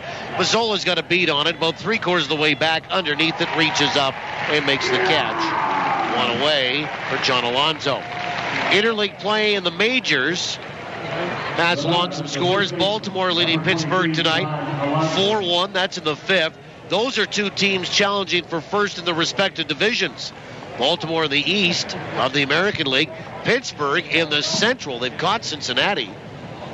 In the National League, Mark Reynolds and Adam Jones have homered for Baltimore. For Reynolds is 4th. For Jones is 18th. First pitch to Alonso is swung on, and that's hammered down the left field line and foul. Strike 1. Did leave the ballpark, but foul. Washington is in Toronto. They've won 4 in a row. They lead the Blue Jays 3-2 in the 7th. Jose Bautista's homered, his 18th for the Blue Jays, the 0-1. Swung on, chopper out toward third. Fielded by Amos Ramon. Shuffles and throws across. 2 away. And the batter is Stephen Holdren. Bryce Harper's also homered in that game for Washington, his 7th. Atlanta leads the Yankees in Georgia 3-0 in the 7th. The Yankees have won 4 in a row. Cincinnati in front of Cleveland in the Battle of Ohio, 2-1 in the 7th. Boston trying to end a 4-game skid. They're in Miami tonight, leading the Marlins 2-0 in the 7th. First pitch to Holdren is in there for a strike. Tampa Bay is hosting the Mets. Rays have won 4 straight. They're in the 6th. Mets lead 3-2. 0-1. Breaking ball swung on and missed, and it's 0-2. Arizona's won 5 in a row, trying to get back in that race in the West. They're in the bottom of the 4th in Texas, trailing 1-0 to the Rangers. 0-2 to Stephen Holdren, who's 1 for 1 tonight. The pitch. Breaking ball, half a swing. Did he go the appeal? No, says Justin Anderson at third. 1 ball, 2 strikes. Chicago Cubs are hosting Detroit tonight. On the north side of Chicago, the Cubs lead at 1-0 in the 3rd. Kansas City hosting Milwaukee, 1-0. They lead Milwaukee in the 4th. And the pitch is in there for a called 3rd strike, right on the outside edge. And that is the first strikeout for Rich Hawkins of his big league career. As he didn't have one last start in Lincoln, he gets one here in the top of the 4th to end the inning in Winnipeg. Zeros across for Lincoln. Bottom 4 is next. 8-0. The Goldeyes are in front. And the voice of West Winnipeg is coming up next on the Goldeyes Radio Network. Your best friend may be furry, but they're part of your family. So when it comes to your pet's health, they deserve to be treated like family at Animal Hospital of Manitoba. Their experienced professionals provide the very latest in veterinary care for cats, dogs, ferrets, rabbits, just about any pet you can imagine. And they take pride in educating clients and following up to make sure your best friend is doing just fine. Animal Hospital of Manitoba, 995 Main Street. We care for your pets as if they were our own. That baseball glove. You know the one. The one that you got in high school. The one that got you MVP your senior year. Yeah, you know the one. And we do too. At Ranger Insurance, we protect what's important to you. Because whatever size it is, it's the little things that matter. Whether it's home, life, auto, or commercial, Ranger Insurance has a plan that's right for you. For the protection you deserve, visit rangerinsurance.ca. The Greenwood Inn & Suites invites you to make it your home base for an overnight stay, your next meeting, or social event. You can even make it a home run with all-day dining or Sunday brunch at Dalton's. Enjoy the first-class service and facilities the Greenwood Inn & Suites has to offer. To book your next stay, visit the website at greenwoodwinnipeg.com or call 775-9889. 775-9889. The Greenwood Inn & Suites, putting the friendly in friendly Manitoba. Bottom of inning number 4, and the first pitch is inside to Chris Roberson for ball 1. Goldeyes leading this one by a score of 8-0. Tyson Povey works into his fourth. The 1-0 is low. 2 balls and no strikes. Darren Dunn, bear with me here because I just want to get through a couple more scores and then we're going to talk some horse racing. Works for me, Paul, all day long. The 2-0 is outside. 3 balls and no strikes. Kansas City on a home run by Alex Gordon. They lead Milwaukee 1-0 in the fourth. They're trying to end a 4-game losing skid for Gordon, his 5th jack of the year. 3-0 is in there for a strike, and it's 3-1. Minnesota in the third, leading Philly 5-0. Denard Span, Trevor Plouffe have home runs for the Twinkies. 3-1. Swung on, ground ball, sharply hit, second base, up with it, Payne, over to first, and Roberson is out number 1. And John Weber the batter. St. Louis at home hosting the White Sox. It's Chicago 2, St. Louis, no score in the third. And Colorado and Oakland just underway in Denver tonight. Rockies have lost 5 in a row. 9-10 tonight, San Diego at Seattle. And also at 9-10, the Angels at the Dodgers. Angels have won 4 straight. Quickly, 2 scores to pass along from the American Association. First pitch to Weber. Here's a fastball that's high, ball 1. Sioux Falls leading Sioux City 6-0. That's in the fourth. And St. Paul leading Fargo 3-2 in the third. And a big basketball game tonight. The 1-0. Swung on, popped up. Left center field. Provencher and Shaw are there. And Provencher will call off the left fielder and make the catch. And there's 2 away. And Sherundle to Castor is the batter. Well, for those that don't know, and how would you, I've known this gentleman since we were probably 14 years old. Because we went to high school together for sure. I know that, Darren Dunn. That's the fact. Track announcer. Yep. Track announcer at the Downs and also CEO. First pitch is swung on and popped up. Shallow left, and Joe Spears, the shortstop, is there. And he will make the catch. And how about that? You got to say, 6 words here in the inning? I took up all your time going through the scoreboard. Anyway, hang tough, because I've got lots to talk to you about. We'll go to the 5th inning when we come back. Goldeyes lead at 8-0 on the Goldeyes Radio Network. What makes Tavern United Manitoba's #1 sports pub? Service second to none. Food that's right on point. And value that's big league all the way. And this summer, during Tavern United's Your Team, Your Tickets promotion, win weekly prizes and qualify to win season tickets to your Winnipeg Goldeyes, Blue Bombers, and of course, the Jets. So get your friends together for some frothy fun, fabulous food, and guaranteed good times at your New World Sports Pub, Tavern United. So, will it be door number 1 or door number 2? Instead, why not ask, is that the best you can do? Get more than just a door. With Best Windows and Doors, you'll get a full door system. Choose the style, the glass, even whether you want it stained or not, and we'll put it together. So when it's time to decide on a door, be sure to ask, is that the best you can do? No doubt you'll find your way to Best Windows and Doors, where the best is all we do. 1676 St. James. Summer in Manitoba sizzles all over the place, from our great beaches to our great ballpark. And I just don't mean on the field. I mean on Goldeyes Grill, where they sizzle up some of the best hot dogs you've ever tasted.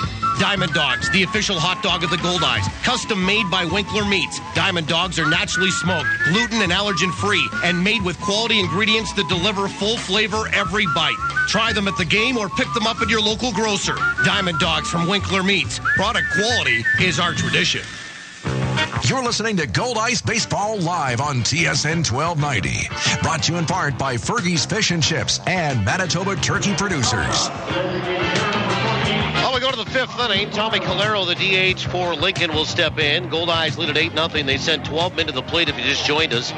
Scored 8 runs in the bottom of the first, and they lead it through 4 by that score.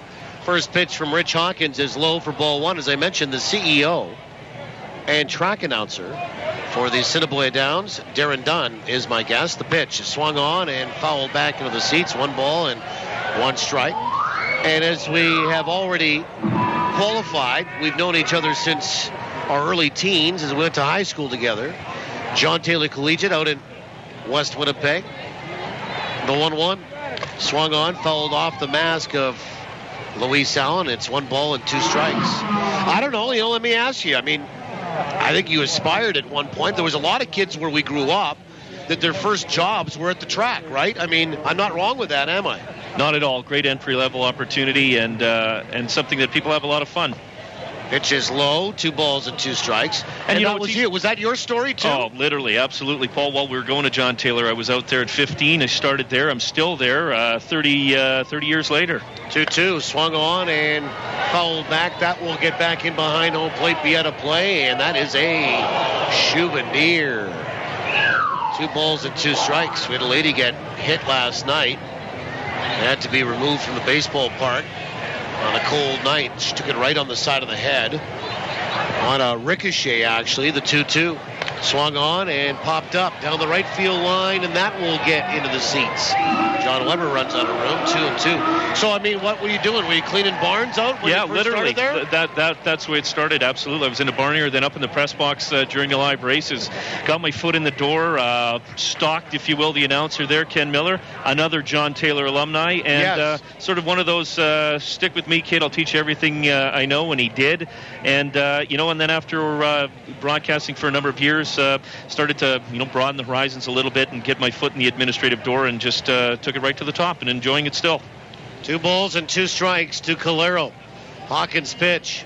Fastball swung on and missed, and he got him on strikes. Back-to-back strikeouts now for Rich Hawkins. And there's 1 down as he struck out Holdren to end the 4th and gets Calero to start the 5th. And Jared McDonald the batter. I mean, you're sweeping out Barnes, but was the goal to maybe do the track announcing, or did you fall into that? Oh, no, absolutely. Right from the word go. Loved it, heard it, amazed, caught my attention. And you're watching the sport anyways. You're mumbling, tumbling, rumbling with your lips and your mind. It certainly had you thinking that as well. First pitch is inside and low to McDonald, ball 1. Well, I guess your big break was when Kenny got his big break in Des Moines, right? You got it. Down to Prairie Meadows he went. Door swung wide open. Pitch inside, 2 balls and no strikes. And I ran through it in spades, and like I say, still there 30 years later.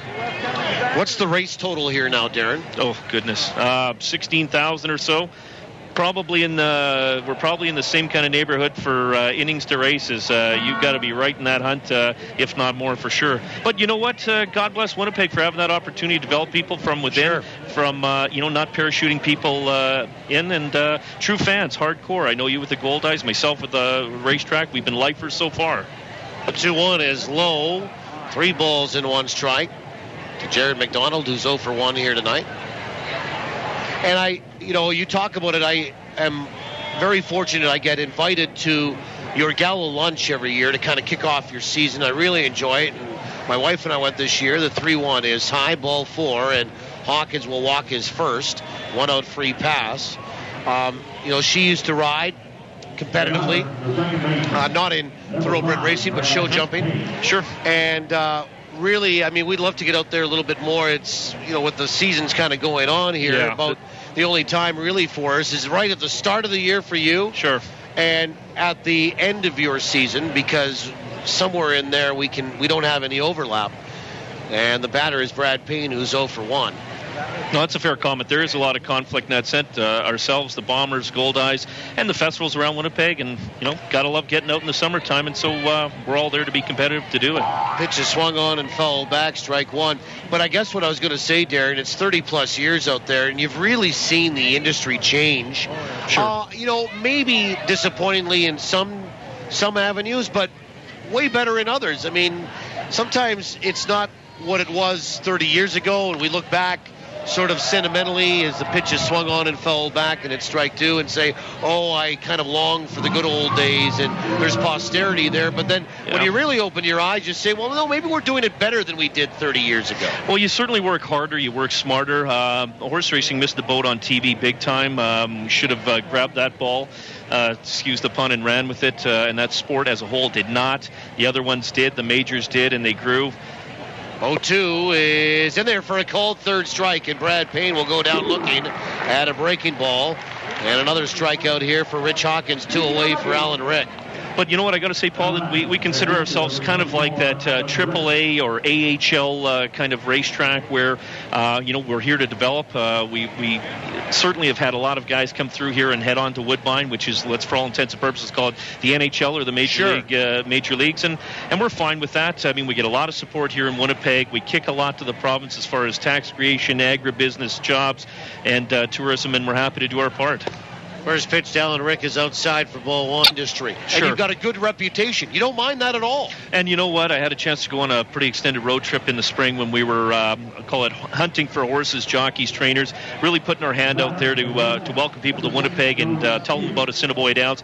And I found in a wonderful way, that our name was top-notch, that we were well-received, that people had heard about Winnipeg and how they're treated in Manitoba at Assiniboia Downs. It made me feel good about that for sure.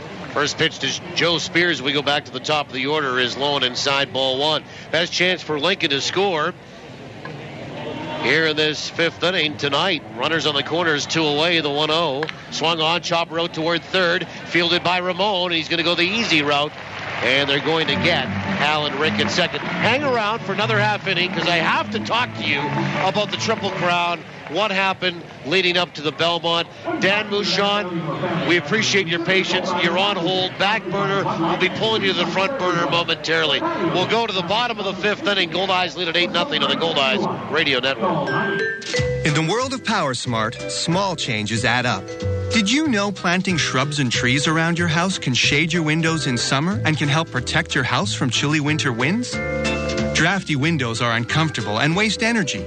Sealing and re-weather stripping your windows and adding window insulator kits are an effective way to save energy and money while improving the comfort of your home. For more energy-saving solutions from Manitoba Hydro, log on to manitobapowersmart.ca.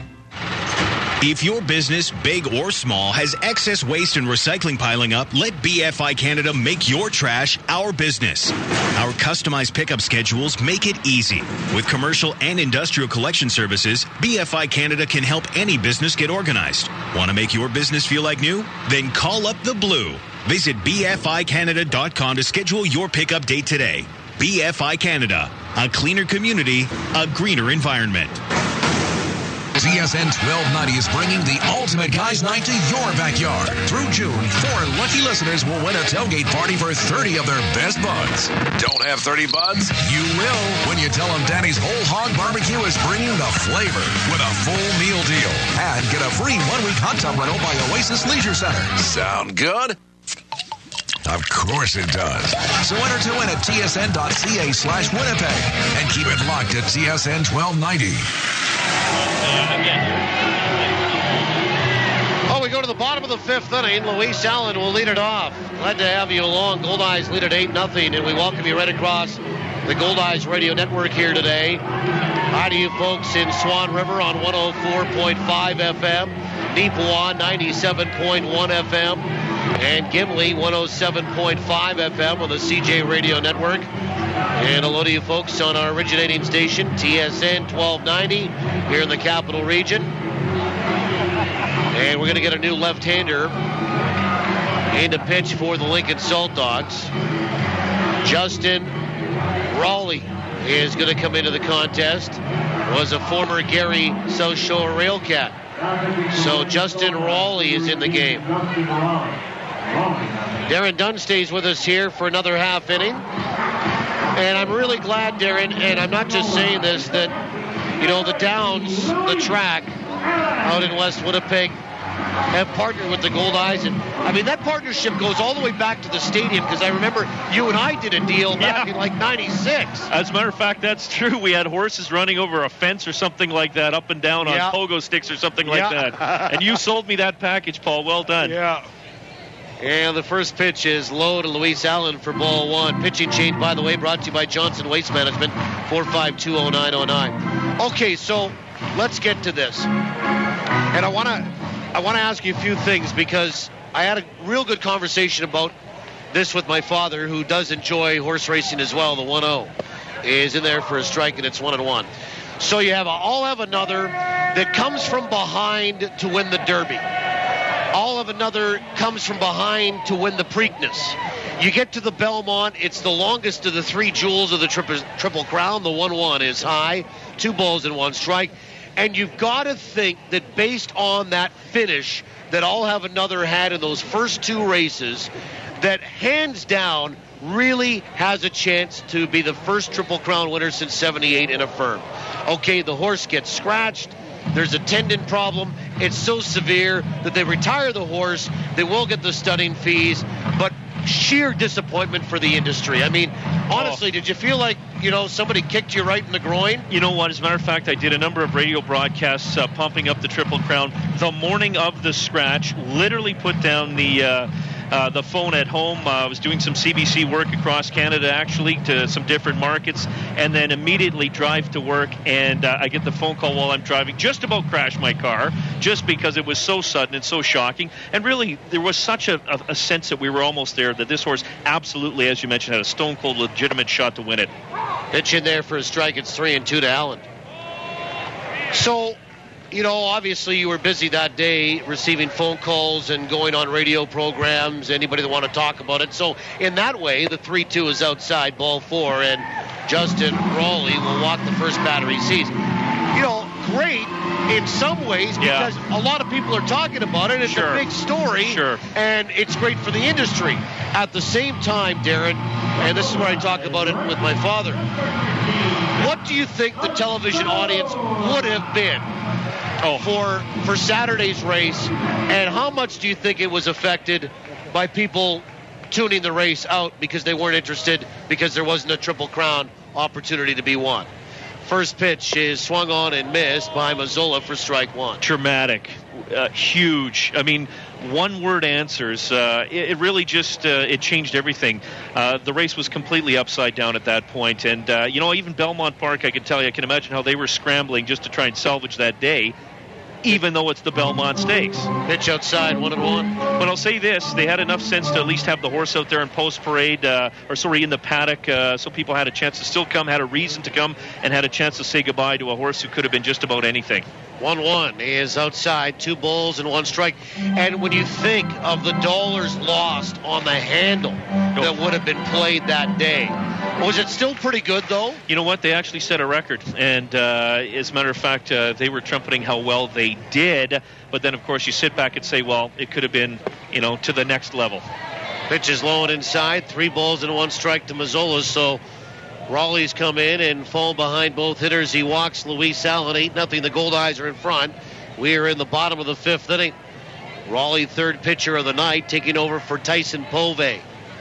And the 3-1 swung on and fouled back, and it's 3-2. Povey, 3 1/3, 1 hit, shutout baseball, a walk, and 2 strikeouts to settle things down, but just no offense right now from Lincoln. So could you imagine if they had a record handle already, what it would have been for people really wanting to lay wagers down on whether I'll Have Another was going to be a Triple Crown winner or not? Would have been off the charts. And it's funny, you talk about the Derby and the Preakness, the way he stalked the pace. That's exactly how the Belmont went. 3-2 is swung on and lined right by third, waving at it McDonald. And Mazzola has a base hit after a couple of walks here tonight. Well, I watched, and I do. I watched all 3 races. I didn't get a chance because I, like many, kind of lost a little bit of extra interest on Saturday. And, of course, we're leading up to a game. But I watched the Derby in Amarillo. Then I watched the Preakness on the road as well. I know the Derby at home and the Preakness on the road in Amarillo. And, boy, I'll tell you, I watched that horse come from behind and had more. I mean, that's why I say the Belmont the longest. Yeah. And there was nobody going to catch I'll Have Another with the finish that horse had in the previous 2 races. It was a lock for me. We'll never know, but a lock for me in my mind that the horse was going to win it. And unfortunately never got a chance to race. First pitch to Kyle Day, down and away for ball 1. And, it's just a matter of time, ultimately. 34 years. I know back in the 70s they talked about this is maybe too easy. Affirmed in 78, Seattle Slew in 77, Secretariat in 73. Almost like it's not challenging enough. And now 34 years later, it's a long time between, sips from the old water glass there, or the water bucket in the horse racing industry. It just swung on and missed by Kyle Day. 1 ball, 1 strike. Day 1 for 2 today. I know one thing, though, Paul. I watched it here in Winnipeg, and I was screaming and yelling like a fan, the Derby. And you talk about watching it in Amarillo. I know somebody over my shoulder here who caught it live with 200,000 other people, and look forward to hearing what he has to say about it. 1 ball, 1 strike. That's Dan Mouchon, who will come up next half inning. And the pitch is swung on, bounced out toward first, fielded there, and only 1 play for Alonso. Thought about trying to go to second to start a double play. Realized he wasn't going to get Mazzola. Goldeyes advance to second and third. They get Day, who gets charged with an at-bat, but a productive out, moving the base runners along. And here's Amos Ramon, who's 0 for 2. Okay, so explain a little bit of the tendon problem and why a horse just can't come back from it, and why not only scratched from the race, but retired from racing. Definitely erring on the side of caution, and certainly the safety factor for sure. But really, just like anybody, it's almost like your Achilles, where if you fray it a little bit. First pitch is in there for a strike. And it's almost like a rope that once you just start to have some of that fiber come undone, it's not going to heal well unless you're going to have a significant amount of time off. And once it's already been ruptured to a degree, it's always susceptible to go. It's not a full bowed tendon, which is really a serious injury. Pitch is swung on and fouled back, strike 2. But make no mistake about it, once you do get the ball rolling on that, it is hard to come back from. It could be come back from. But when you're at the absolute highest level of your game, you're really putting yourself out there to damage things, not just physically, but then you got to bring business into it. And so for everybody who can say that, it was about the horse, et cetera, I believe that absolutely. But the business side of it is dramatic as well. You go out off of 4 straight wins. Pitch is swung on and fouled at the plate. Now and Rick took most of that one, and a little shaken up again, and it's 0-2. Yeah, the business side of it, Paul, is just that 4 straight wins coming off 2 consecutive Triple Crown wins. And, I mean, the checkbook's wide open. It would have been exponentially wide open had he won the Triple Crown. But, and the owner's terrific. Saw a couple of interviews. He's certainly not lighting the wallet by any means. His intention initially was to race the horse at 4, so I'd like to think that was going to happen. But I don't blame him one bit. It makes sense on too many levels to do what he had to do. And the 0-2. Breaking ball swung on, lifted out toward right field. Holdren is coming in. Now it's over his head. And it's going to roll off the warning track and bump up against the wall. 1 run in to score. 2 runs are in to score. And Ramon in standing with a fortuitous 2-run double. 10-0 Winnipeg. Well, Holdren didn't play that very well. Came in on it. And then realized it was hit a little bit better than he thought and went over his head. And Ramon will pick up RBI 13 and 14, and the Goldeyes have hit double digits here tonight. There's only 1 out for David Narodowski. Now, did they ascertain where the injury happened? Was it workouts between the Preakness and the Belmont? First pitch is swung on and fouled back for strike 1. That's exactly what they do believe happened. And I mean, you got to think, here's a horse who's actually running very, very hard at 1.25 miles in the Kentucky Derby. Just a couple weeks later, really, really hard, 1 mile and 3/16 in Maryland in the Preakness. I mean, that in itself on, sand, dirt, I mean, very easy to twist a leg a little bit. Leo 1 and Narodowski is hit down the left field line and foul. And it's strike 2 to David Narodowski, who's 0 for 1 with a walk and a run scored. Okay, so as every time we seem to get together, I have to ask you this question. How's the industry doing overall? Okay, better? Paul will say at the highest levels, it's off the charts. Incredible, doing really well. The Del Mars, Gulfstream Parks of the world, those who have racino opportunities in Pennsylvania, New Mexico, Louisiana, off the charts. Middle of the ground, suffering, just like having strong teams in the league and other ones that need some help, need to be propped up. And if they don't get the opportunity for that extra revenue assistance, you can see where the math is going to end up sending them. It's just not going to work. You're going to see a culling in the industry over the next 10 years, in my opinion, that's going to see literally, the cliche, the strong are going to survive. There's absolutely going to be a long-term home for horse racing. There are going to be the feeder leagues like the Assiniboia Downs of the world that bring stability to the table. The growth factor for a lot of them, it's just not there unless they have really a strong mindset from a state or provincial level to understand that horse racing is just one gaming product versus Pitch is swung on and missed, and Narodowski down on strikes. Versus a casino that has a blackjack, a slots, a poker, which are all in themselves a gaming product. So if you go to open a store with one product line, you're going to find a market for it. You're certainly going to have some loyalty with it. Maybe you can clean somebody. But if you don't have multiple gaming products out there, if you don't have multiple products to offer in your store, the guy who's next to you, is going to win that customer support more often than not. That's the business side of it, to be perfectly frank. Here's Rich Carpenter. Lefty here. Raleigh will come set, and the lefty delivers on the inside edge for a strike. Okay, you guys have been banging on the drum to have one of those casino attachments to the track, I want to say, for a decade now. Fair guess. I'm not necessarily hearing on the street, but maybe through some decent sources, the 0-1 is high, 1 ball, 1 strike. Is it closer to happening than ever before? I'd say we're still banging on the drum. Okay. I'd say we're still talking, and we're still got a drumstick in my hand, and would like to come back here one day and say that the drum's put away, and when all is said and done. Breaking ball in there for a strike. We've got 180 acres out there, Paul. We've got a lot of room to work with. I know the water park didn't work in the location that was proposed. That's something that we certainly have an interest in. We've got lots of room for a hotel out there. And certainly creating some kind of a destination site is first and foremost on our minds. We're nonprofit. Everything goes back into the province. Pitch is swung on and missed. Real quick, what about that hockey rink facility that's going out there as well? Is that happening? Well, you mean at the Red Rex next door? Yeah. Well, you need Garth Rogerson to confirm that, but I believe it will. It's going to be a multi-use facility. Right. I think they see it more agriculturally based, but I believe that they're going to be able to do something like that. Hey, listen, the Iceplex just rocks out there, so one in town next to each other. I don't think they need to do the daily double, but they're doing some exciting things out there at Red Rex Park, and good on them. Again, it just gets pumped right back into Manitoba. Darren, great to see you. Thanks a lot. You Appreciate bet, the partnership and the friendship over all these years. And you know what? I will. It's been a standing invitation, I know, but I will get down one day and I will call a race. I'll hack my way through it. It'll happen. I will call a race. It'll be smoother than you think. It'll be just a lot of fun to go. And down the stretch they come. See, you're a natural. It's a given. Thanks, partner. Appreciate it greatly. CEO and track announcer for Assiniboia Downs, Darren Dunn, longtime friend and classmate as well, going back to our years in the early 80s. 10-0 Winnipeg leads, and we'll go to the 6th on the Goldeyes Radio Network. From the diamond to the driveway, from weekend warrior to world-class pro, local athletes are choosing Manitoba pork for peak performance.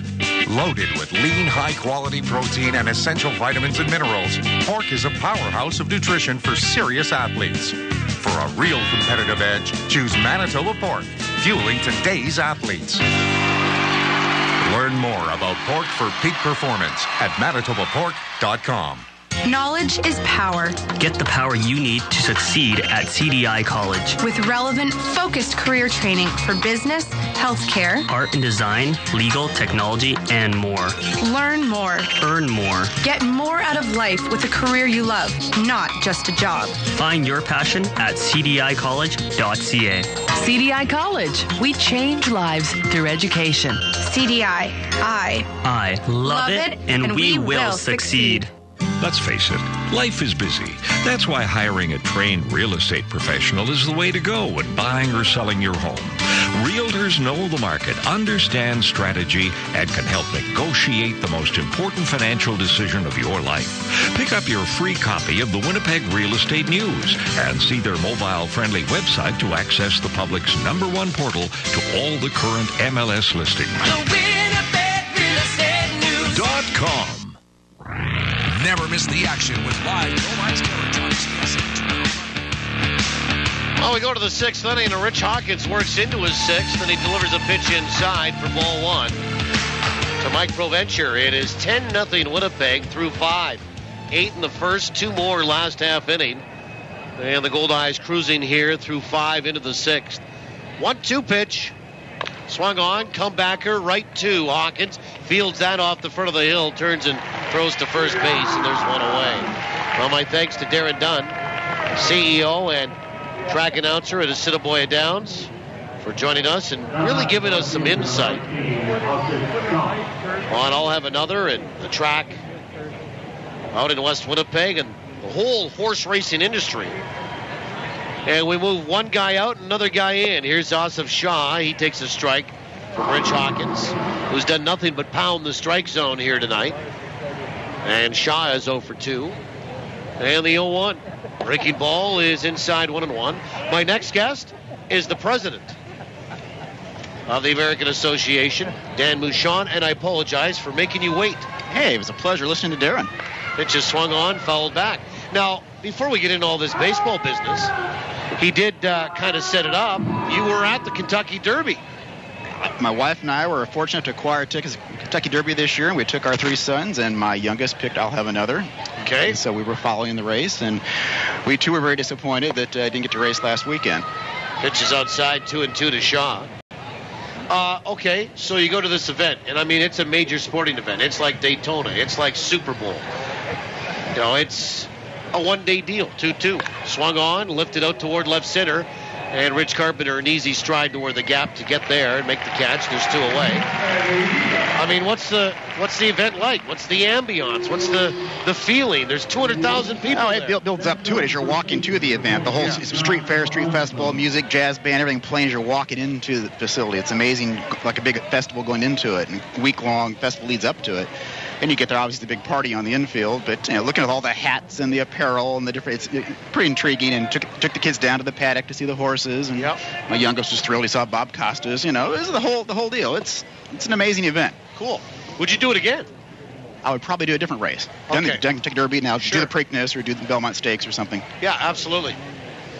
Here's John Alonso. The pitch is swung on and popped up right on the mound. And now Hawkins going to get out of the way.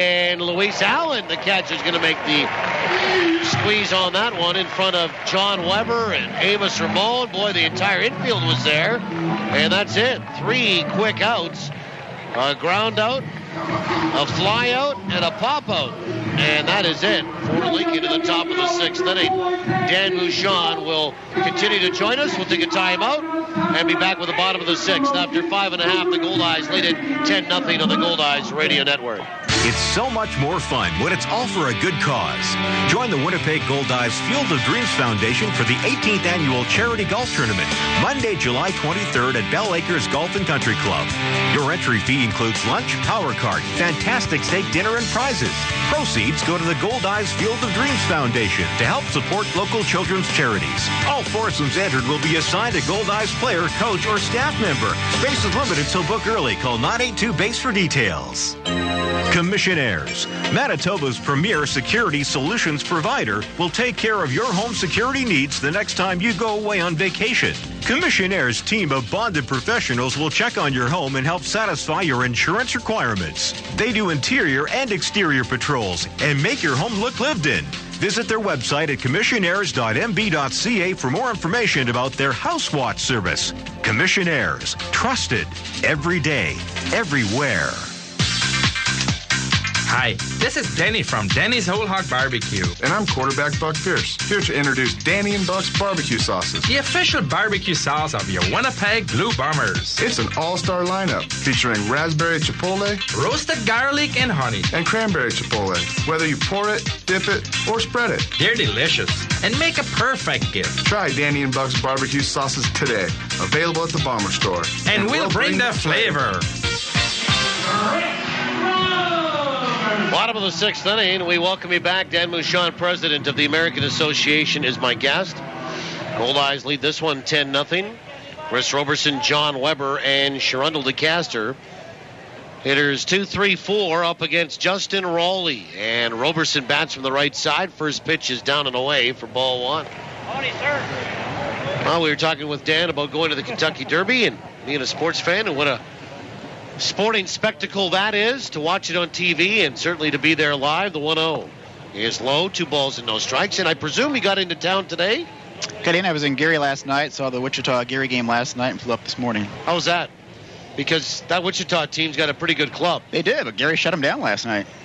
2-0 is outside, 3-0. And, I mean, Gary plays so well at that ballpark. They really did. I mean, they had one hit through 6 1/3 yesterday. They shut Wichita down. 3 balls, no strikes. Pitch is outside, ball 4.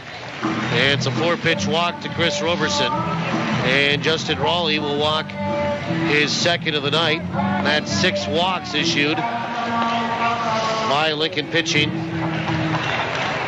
this evening. Winnipeg leads at 10-0. Here's John Weber.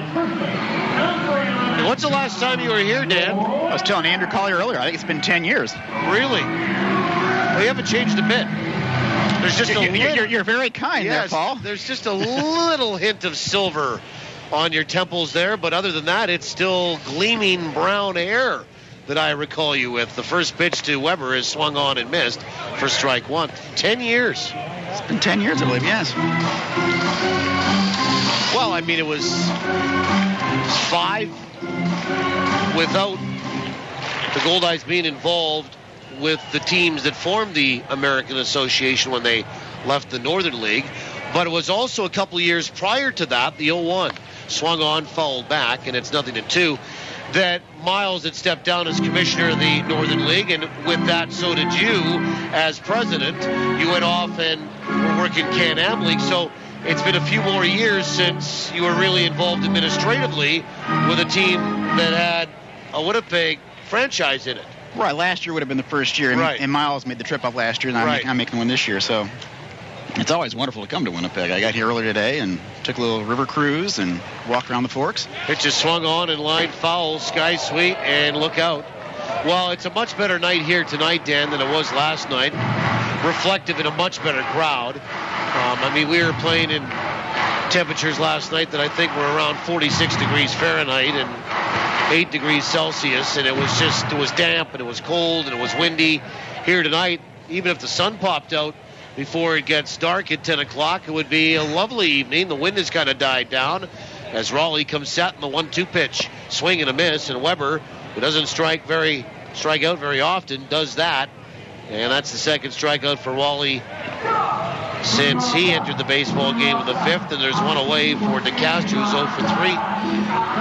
Well, I can honestly say this to you, and I can, obviously I'll give you I'll opine here, and then I'll ask you for your comment as well. To be back in a league with Sioux Falls, Sioux City, Lincoln, St. Paul has been tremendous. First pitch is swung on and sent down the right field line by DeCastro, and it's foul for strike 1. Not only for the Goldeyes, for the administration, for the players, for the coaching staff, for manager Rick Forney, but for the fans from the Goldeyes perspective. And I think it's really, there's reciprocity there, and the feeling being mutual. The 0-1 is on the outside edge for a strike. The distances that were traveled without those teams in the 5 years of the Northern League, I mean, up and down every second week to Chicagoland with nothing in between, or up and down to Kansas City with only Fargo in between. It was tough. I got to be honest with you. Pitch is high, 1 ball, 2 strikes.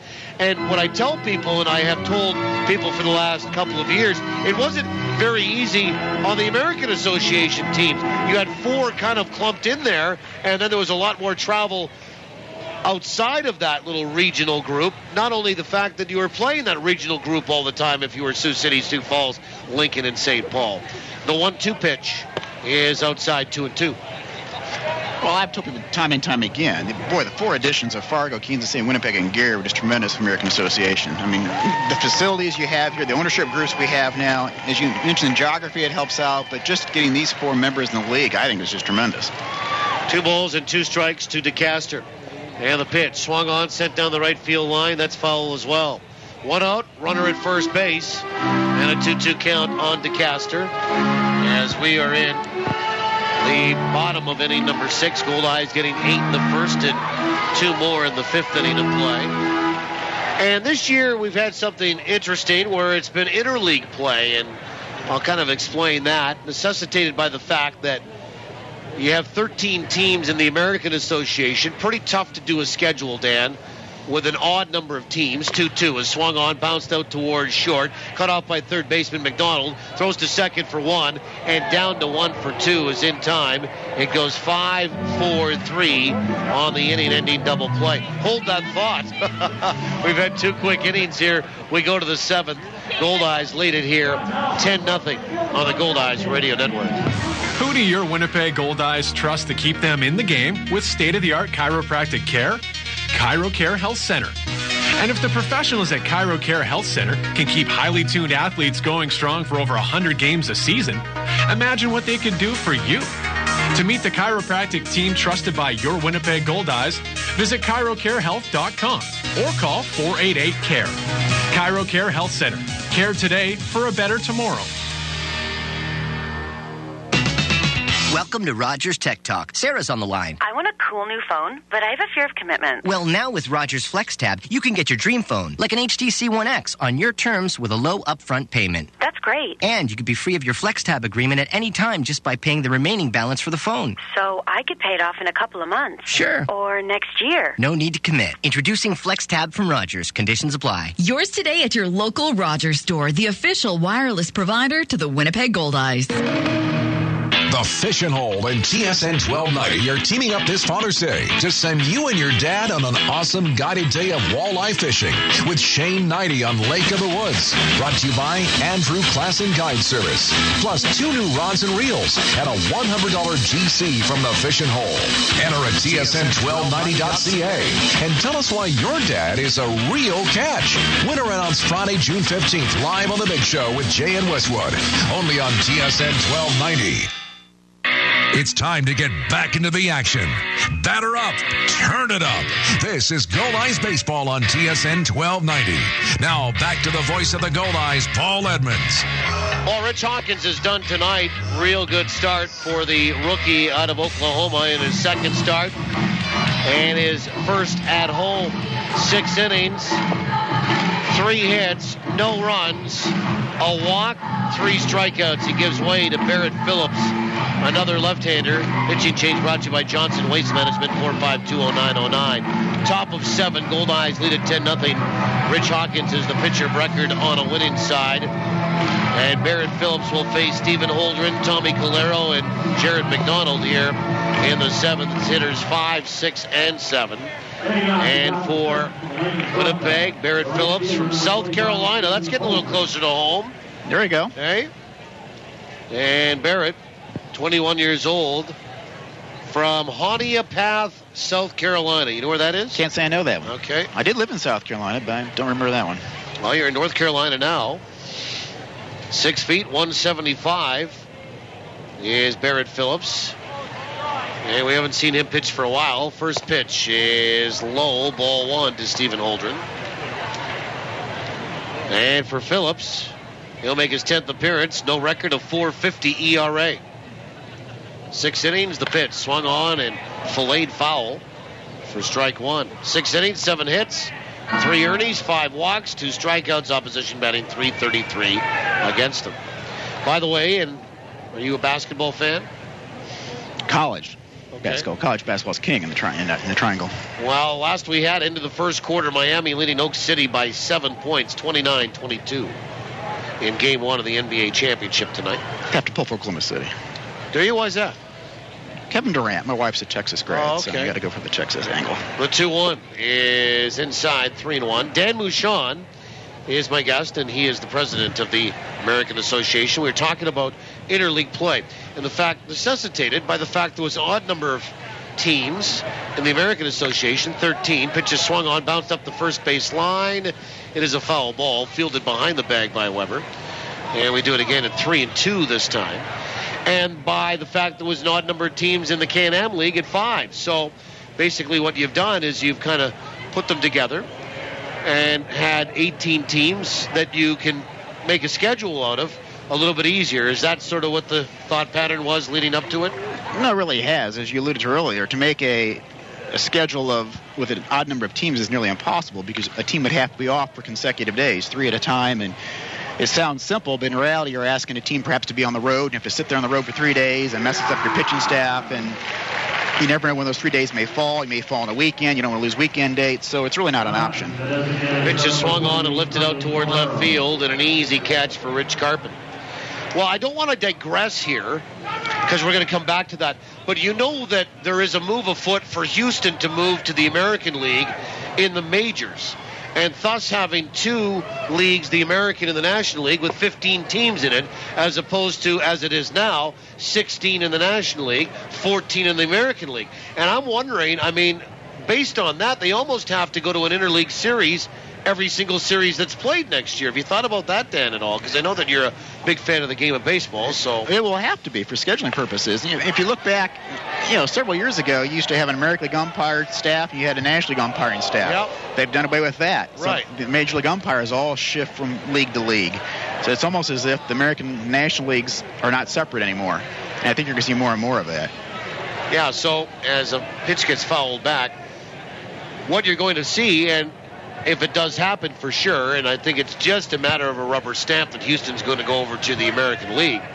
Well, you've got 15 and 15. Then you're going to have an interleague series every single series. Pitch is low to Tommy Calero. And Calero for 2 tonight. 10-0. Winnipeg leads it. We're in the 7th inning. Barrett Phillips will come set. And the 2-1. Swung on. That is cracked out to left field. Well hit. Carpenter going back onto the warning track. And he'll reach and make the catch. Looked a little awkward, but he got the result that he wanted. Call it a line out to left, and there's 2 away. So, Dan, how's it worked? I mean, you've had now, well, I guess we're getting to the point where it's, and I'll count 1, 2, 3, 4. Well, we're kind of into around the 5th week of the season for both leagues.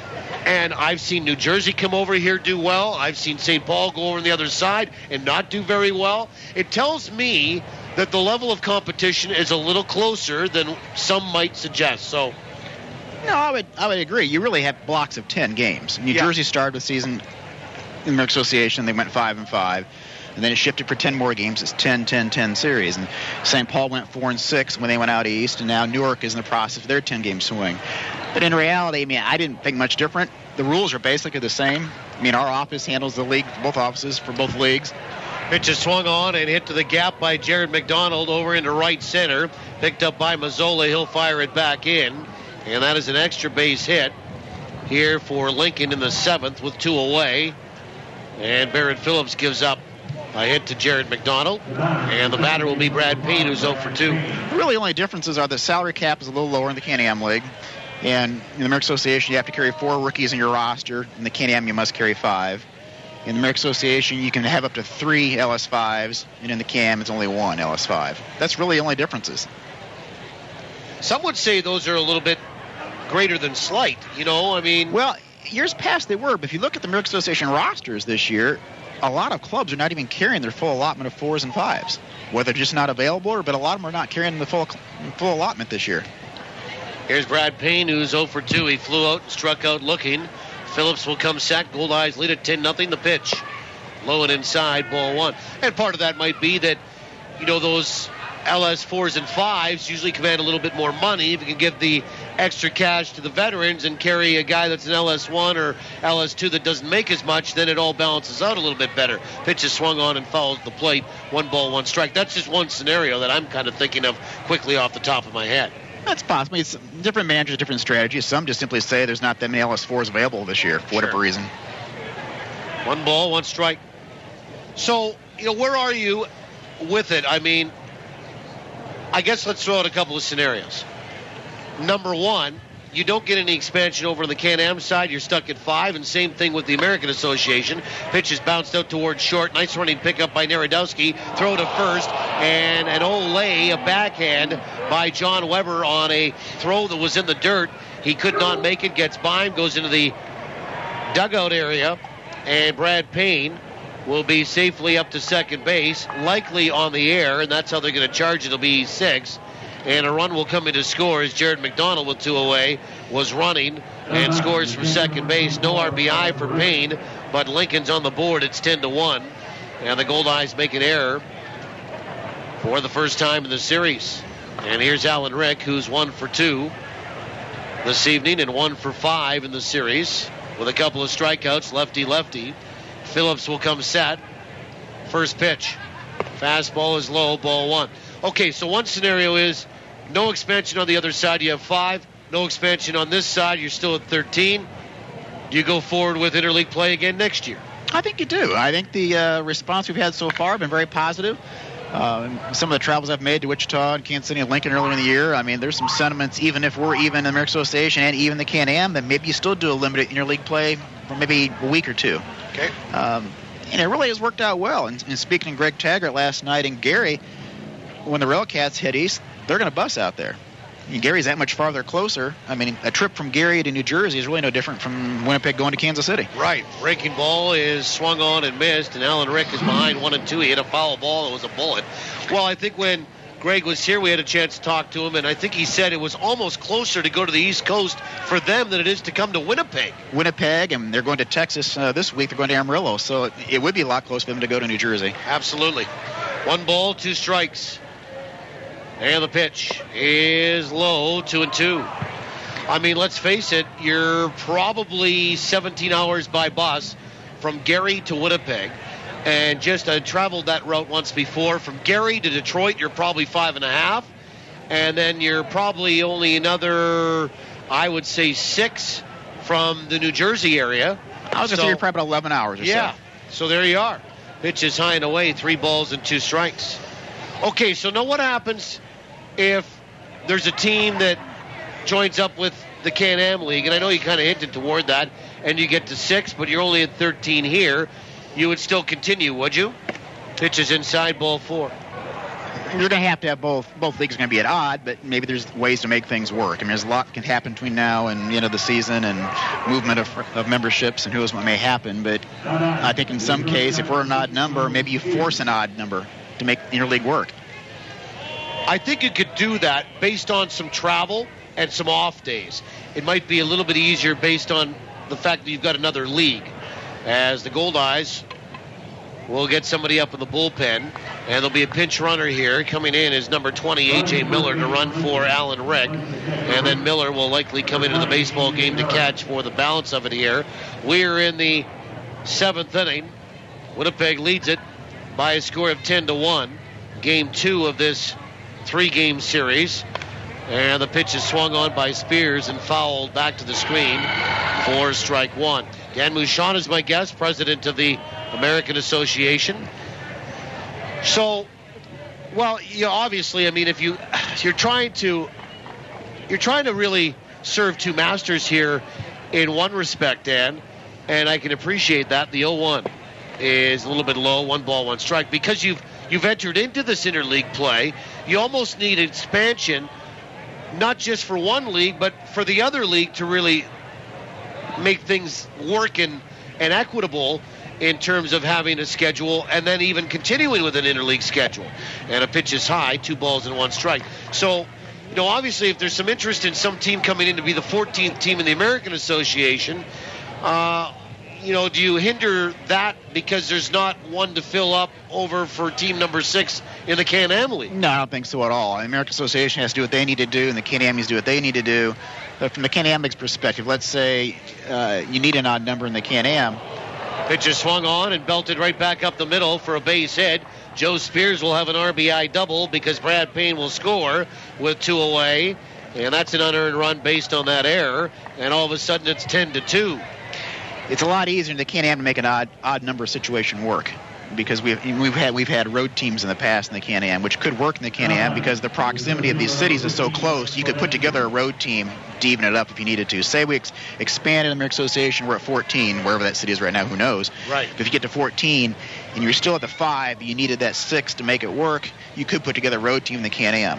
Now, a road team in the American Association would be a killer for teams, just as we discussed with the bus. Right. But in the Can-Am, you can make it work. Well, you remember Gary did it in 2000. Gary did it, and that was a killer. It was brutal. We've done it twice since in the Can-Am, and it's worked fairly well. Barrett Phillips will be lifted from the baseball game, and the Goldeyes will bring in Alex Jones. And we're going to keep it here for our stations, as I want to visit a little bit more with Dan Mouchon. So the Goldeyes will have their 3rd pitcher of the night come into the contest. It'll be side-arming right-hander Alex Jones. And for Barrett Phillips, he goes 2/3 of an inning. He gives up 2 hits, a couple of runs. And neither one of those 2 runs will be earned. A walk and no strikeouts. Pitching change brought to you by Johnson Waste Management, 452-0909. Yeah, that's a really good point you make. The geography over on the Can-Am League makes it a lot easier to have a traveling team than it would, say, out here in the American Association. I mean, you could set a team up in Newark and have them buzz around, and in some cases have commuter series if you wanted. I'm just saying you could have a second team in Newark. No, you really could. I mean, Rockland, New York, and the New Jersey Jackals and the Newark Bears are all commutes. Right. And the next closest city is Worcester, which is it's less than 200 miles away. I mean, 200 miles to you is a small trip. So it could be done.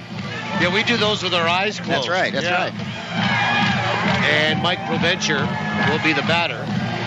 Well, I also think that, the Goldeyes had a chance to go down to Texas this year, and there might be some interest in going out east next year. I don't think, from the Goldeyes perspective, Dan, that you can do both. I don't think that the Goldeyes would be that willing to go down to Texas and also be willing to go out east. Well, I don't know if it's a willingness factor.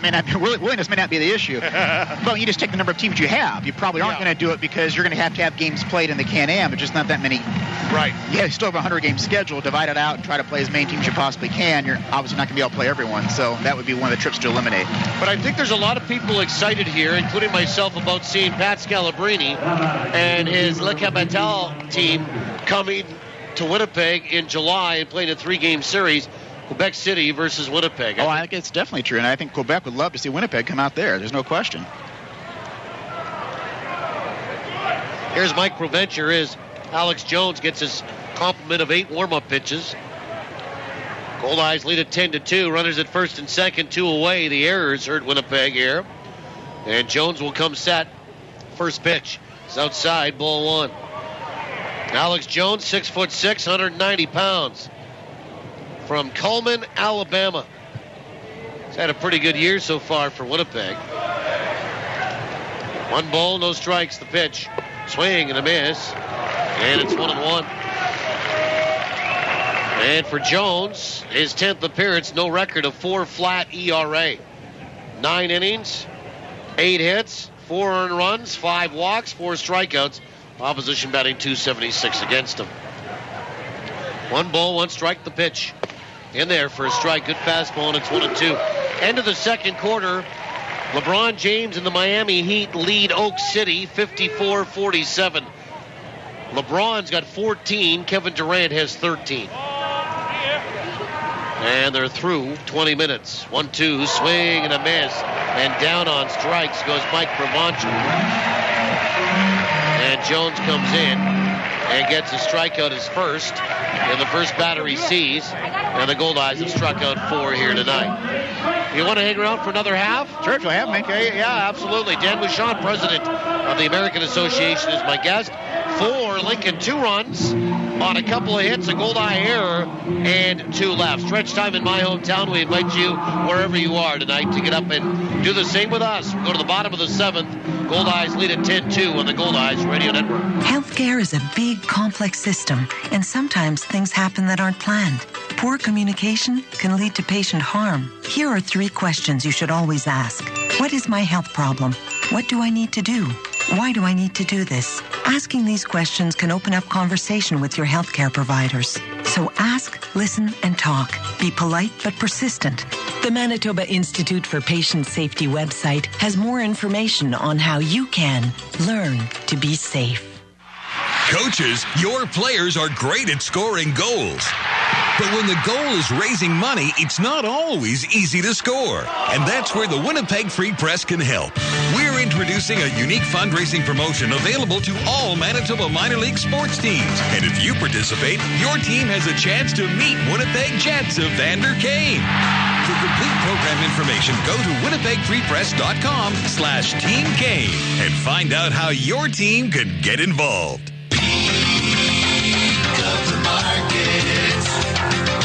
I'm Larry McIntosh.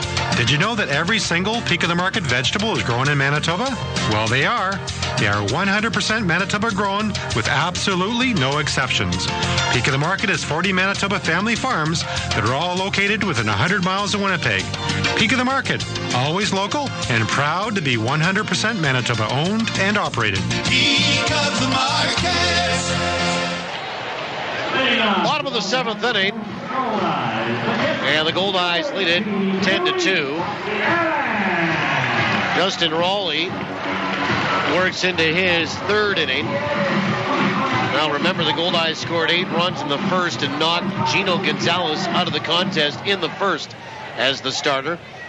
Tyson Povey came in, worked 3 1/3, and now Justin Raleigh works into his 3rd.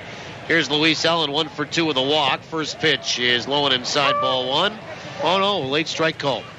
And it's 0-1. Allen, Mazzola, and Day. My guest is Dan Mouchon, the president of the American Association, who's taken the time to spend another half inning with us, which I was about to say another half hour. It could be, you never know. That was the first inning. That was the first inning. Pitch is swung on and fouled back, and it's 0-2.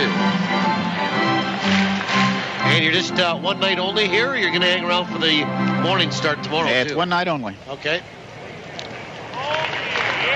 And the 0-2 pitch.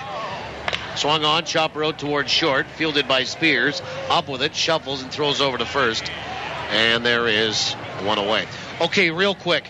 I must compliment you guys. I have felt that and listen, there was nothing wrong with the guys that worked as crews in the Northern League near the end. And that's not what I'm suggesting here. I am saying to you that, and because Tim McCaffrey was a guy that worked in the Northern League, and Steve Linton. Yeah, Steve Linton, another one. I thought these guys were good, but it really seems to me that, well, you remember, Dan, you go back a number of years ago, first pitch to Mazzola is low, ball 1. And when the Northern League started as that first independent league, and it was under Miles' tutelage in 1993, and Leon Bull Durham was playing for the Saints. The 1-0 is in there for a strike, and it's 1-1. Everybody raved about it. It was neat. It was different. It was independent. It was maverick, if you will. The 1-1. Swung on, fouled back, and it's 1-2. But the biggest knock was the quality of umpires. And I remember reading that because I was in Lethbridge in 94 before I got the job here in 95. And I guess a full compliment to you in the fact that I think the level of the umpiring has been raised here. And the pitch is swung on and popped up. Foul territory, first base side. Alonso's there, and the first baseman will make the catch. And there's 2 away. I mean, just like it's a constant struggle for a manager to build a roster, it's a constant struggle, to get quality umpires as well. But our director of umpires, Kevin Wynn, does a terrific job. Right.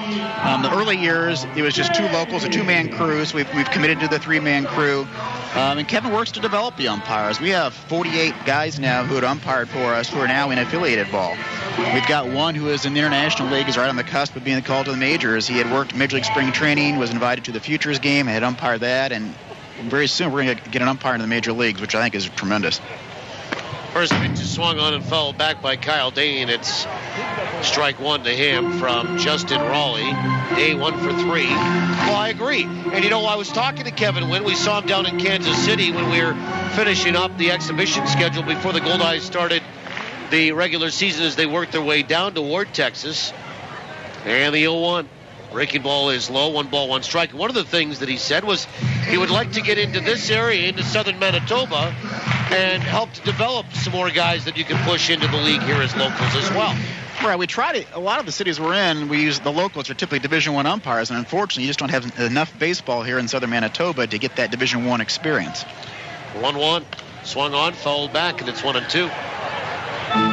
But we do, now have a university team that just played their first year that are hoping to gain entry into NAIA, which hopefully you get local guys working those games, and they get some of that experience.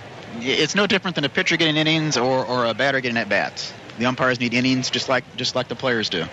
2-1, swung on, fouled away. And Day will stay alive with 2 outs here in the bottom of the 7th inning. Okay, what's cooking on the expansion front? I mean, let's, lay your cards on the table. There's nobody listening. That's a good question. I wish we were in the middle of June. I could tell you where we're going to be. If we're at this point, who knows? Ideally, we would like to be an even number in both leagues. Sure. But when you're in the middle of June, obviously, there's not a new facility going to be built for us for 2013. I mean, we had Laredo last year. It was built, this new ballpark, which you have seen, and I'll see next month. Yeah, it's nice.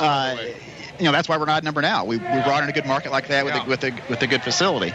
But you don't want to expand just for the sake of expanding either. You go into a bad market in a dire situation. There's no point in doing that. We've proven that the interleague can work if that's a path we have to take. So you want to make sure when you expand, you're going, it's the right situation with solid ownership, a solid city, a solid facility, and it's going to be a long-term fit, not just a stopgap. Pitch is swung on and fouled back by Day, who's having a good look here. And Justin Raleigh, 2 away in the bottom of the 7th. Goldeyes lead it 10-2. Activity in that Lincoln bullpen. 3 balls, 2 strikes is the count on Day. And the payoff pitch is low, ball 4. Well, let me just ask you this, and like I was just kidding when I said nobody's listening and lay your cards on the table. And are there some areas on this side, and for that matter over the Can-Am side, that are interested in being new members of either Can-Am or American Association leagues? Well, there are. We've had discussions, and at this point, that's really all at this point, are simply just discussions. But obviously, you're going to need to look at a city that has an existing facility. There's, across Canada, there's places like Edmonton and Calgary and Three Rivers on the east side that all have facilities who have at least expressed an interest, and we've had some discussions and hope to continue to have discussions. Three Rivers makes sense, okay? Or Trois-Rivières. Yes. I'm not so sure about Alberta here. The 1-0 to Amos Ramon is swung on and popped up. Foul territory, and that will be caught by Alonso as A.J. Miller had to go off his glove, the catcher, and then Alonso was there to make a barehanded catch before it dropped down to the earth. And Amos Ramon is out. And that is it for Winnipeg here in the bottom of the 7th. Okay, hold that thought. I want to get this Alberta thing. Well, it's kind of where I was going with. You don't expand just for the sake of expanding. Yeah, they're out there, but you just don't jump at it just because it's sitting there. Is it the right fit? Is the travel going to be an issue? What's the ownership situation? All those questions need to be asked. And is it something we need to do or want to do? Now, would that be something that could find its way onto the agenda for the directors on this Alberta business, say the next time they get together in the fall? Hopefully we have more information prior to then, so we can come with it either, yes, this is a possibility, or no, it's not, so you can make a decision at that point. And we're probably going to have that meeting in the first part of October at some point, and you got to hope you have more answers at that point to make a decision to move forward by then. Well, just the fact that they're interested, I guess you should talk to them, but at the same time, I don't think it worked very well the first time. I'd be very leery about going back there again. Now, I know it's not the Cracker Cats, and it's not the Vipers, and it's not the ownership groups that were there before, but at the same time, it's a long way to go when you got to travel by plane. I know that Lake County went out there from Chicago last year to Edmonton, 36 hours on the bus. It's pretty similar to what the Goldeyes had to travel back from El Paso, and I'm not so sure the Goldeyes would be that interested in doing that anymore than once a year. All right, we'll take a break. I really appreciate your time. I appreciate it, Paul. Drop by again, and maybe we'll see you down the road. And also, thanks a lot for all your answers as we talked about a few things here. And, I'll look forward to the league being stronger, bigger, and better as we move forward into year 3 for the Goldeyes next year in the American Association. And then, obviously, maybe have some new teams as well. Drive safe, travel safe. We'll see you down the road. Thank you. Always a pleasure, Paul. All right. President of the American Association, Dan Mouchon, my guest. Quick timeout, back with the top of the 8th. Goldeyes lead at 10-2 on the Goldeyes Radio Network. Swing into spring at Salisbury House, and you could be watching the Goldeyes swing their bats free. Sal's is proud to introduce Extras, 4 great new taste sensations. Swing into spring and try new Extras, and you'll receive a free High Five Goldeyes ticket voucher at all participating Salisbury House locations. But there's more. You also get to enter to win a Goldeyes suite to watch a home game in style with family and friends. So swing into spring with new Extras at Salisbury House. Your house, your food, your way. Free Jive Interactive Media is online, on site, and on the street. Grab the new online version of the Free Jive Weekly at freejivewinnipeg.com or pick it up at one of our 200 local restaurant locations. Find us at local events and keep a lookout for the Free Jive Cruiser around the city. And make sure to visit freejivewinnipeg.com to keep updated on all of our weekly contests and giveaways. Free Jive Interactive Media, online, on site, on the street. If you love fishing, you've got to discover the Alumacraft difference. Alumacraft boats simply deliver way more bang for your fishing buck. More models to choose from, more durability, more resale value, more outstanding performance, more of everything you want in a boat that will last. You really can see and feel the difference quality makes. Get the facts at alumacraft.com or give Girton Equipment a call at 1-800-619-0614. Alumacraft. Better built, better ride, better value. You're listening to Goldeyes Baseball Live on TSN 1290. Brought to you in part by Avalon and the Gulf Dome. Well, we go to the 8th inning, and Asif Shah draws a leadoff walk here as we're a little bit late going to break. Winnipeg leads it 10-2. We're in the top of 8. And Shaw, 0 for 3, draws a walk as Alex Jones walks him. And here's John Alonso, who's 0 for 3 tonight, 0 for 7 in the series. Glad to have you along, and thanks to my guest, Darren Dunn, and then to Dan Mouchon here tonight. It's been busy in the booth. Pitches in there for a strike. By the way, Lincoln gets 2 runs in the top half of the 7th, an inning to go. And that ended the Goldeyes scoreless innings streak at 25 2/3 innings. And the 0-1 is low and inside, 1 ball and 1 strike. We're holding at 18 Celsius, 64 Fahrenheit, humidity 61%. Wind is calm now here in downtown. Flags are wrapped around their respective poles. 18 or 66, the 1-1. Outside, 2 balls and 1 strike. And that little stat on the 25 2/3 innings of scoreless baseball is for Recycle Everywhere and inside the numbers. The 2-1.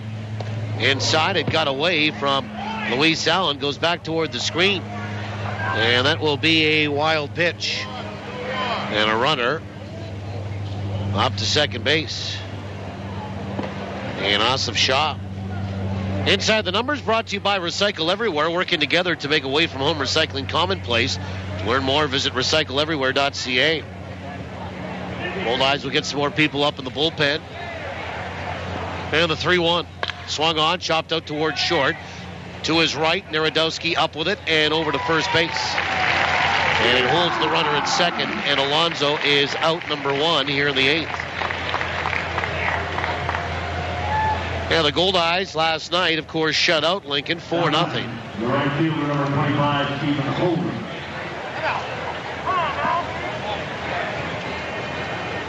And Winnipeg did give up a couple of runs against Fargo on Sunday, but that's a scoreless inning streak against the Lincoln Saltdogs.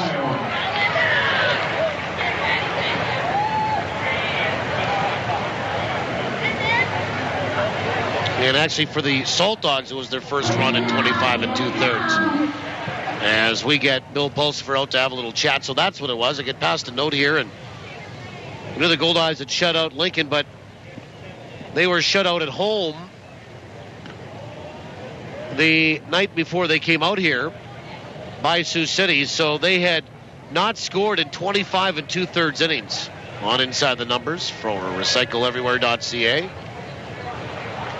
And a little visit, and the first pitch is a strike delivered to Stephen Holdren, who's 1 for 3. So obviously they lose Levi Ventura, one of their best hitters that we saw last week in Lincoln. He got hurt. He's on the DL. 0-1.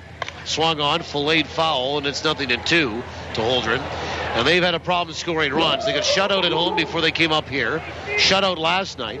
And then had been through 6 innings. 6 2/3, in fact, before they finally get a run. So that ends that scoreless inning streak at 25 2/3. Goldeyes lead it by 8. The 0-2 is outside. 1 ball and 2 strikes. Let's also have a look at the answer and pass along the winner's name on trivia here tonight. And we do that for the Place Louis Riel Suite Hotel in downtown Winnipeg. 1-2. Swung on. That's punched out to center field. Well hit. Back goes Roberson. Still going, and it's going to go off the warning track and up against the wall. Roberson will pick it up and fire it back toward the infield. And in to score will be Asif Shah on a stand-up RBI double by Holdren. And that walk comes in to score. It's 10-3 for Winnipeg. So the Saltdogs trying to scrap back into this one late in this 8th inning.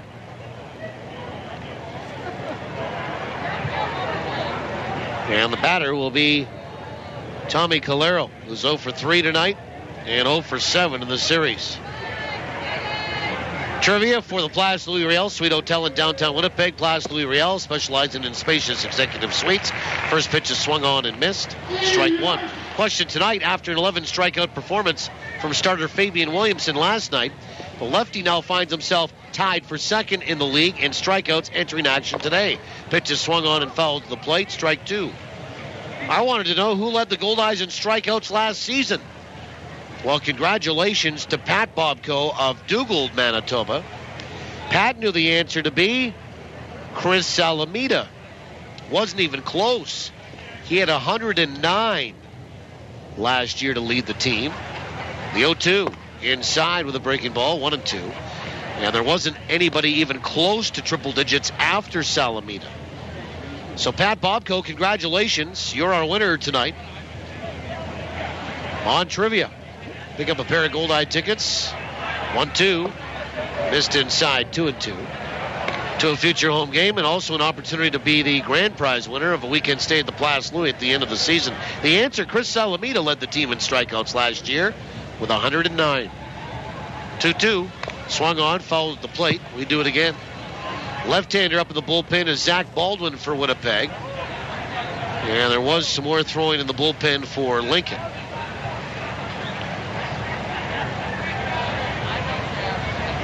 Well, I think the Goldeyes are going to have a couple of guys that can maybe touch a few strikeouts this year. Pitch is swung on, bounced out towards short by a diving Amos Ramon. Scooped up, though, by Narodowski. And deep in the hole he throws. And just across the bag in time is Calero. Nice play. Bounced left side. And Ramon dove out, couldn't come up with it, backed up by Narodowski. And again, he's standing basically on the edge of the grass. And he throws to first base. Calero beats it out. That's going to be it for Alex Jones. Now they hold the runner at second. An infield single for Calero. Jared McDonald, the batter. And here comes Rick Forney, and that's going to be it for Alex Jones. And Zach Baldwin's going to come in to face Jared McDonald here in the 8th. Well, it's kind of getting interesting. 10-3 is the score. But Lincoln has 2 on with only 1 out. Back after this pitching change on the Goldeyes Radio Network. For football. Are you guys concerned about a 23-year-old who's had major reconstructive surgery on both his shoulders already? Absolutely. Yeah, and shoulders for an O-lineman is everything, right? Because you're constantly step and punch. For hockey. I think it's a shame that the Toronto Maple Leafs take the kind of money they do from their fans, and they haven't been in the playoffs in 7 years. They haven't won a Stanley Cup since 1967. The Montreal Canadiens since 1993. For Goldeyes. Back in the warning track, at the wall, and he makes the catch. Nothing but sports. I mean, either you love him or you hate him, and I bet there's a lot of people out there that used to hate him that are starting to love him. The guy's the best thing to happen to Major League Baseball in a long time. When sports is your passion. It's like you're talking to a 12-year-old kid who's refusing to take responsibility for whatever that they had done. And you don't want guys like that. I don't care how talented they are. TSN 1290. All sports. You want guys like that on your team? All the time. Now Alex Jones works 2/3 of an inning tonight. 2 hits, a run. It's earned. He's responsible for 2. A walk, a strikeout, and a wild pitch. And he gives way to Zach Baldwin. And Baldwin is the 4th pitcher of the night for Winnipeg. 10-3, Winnipeg in front. Only 1 out with 2 on in this frame for Lincoln. And the pitching change brought to you by Johnson Waste Management, 4520909. Zach Baldwin, a left-hander from Barbersville, West Virginia, 29 years old already. 6'5", 225 pounds. And it's a lefty-lefty matchup here against Jared McDonald. For Baldwin, he'll make his fourth appearance. He's 0-1 with a .450 ERA. 4 innings, 5 hits, 2 earned runs, 3 walks, a strikeout. Opposition batting .357 against him. First pitch is low, ball 1. 1 ball, no strikes.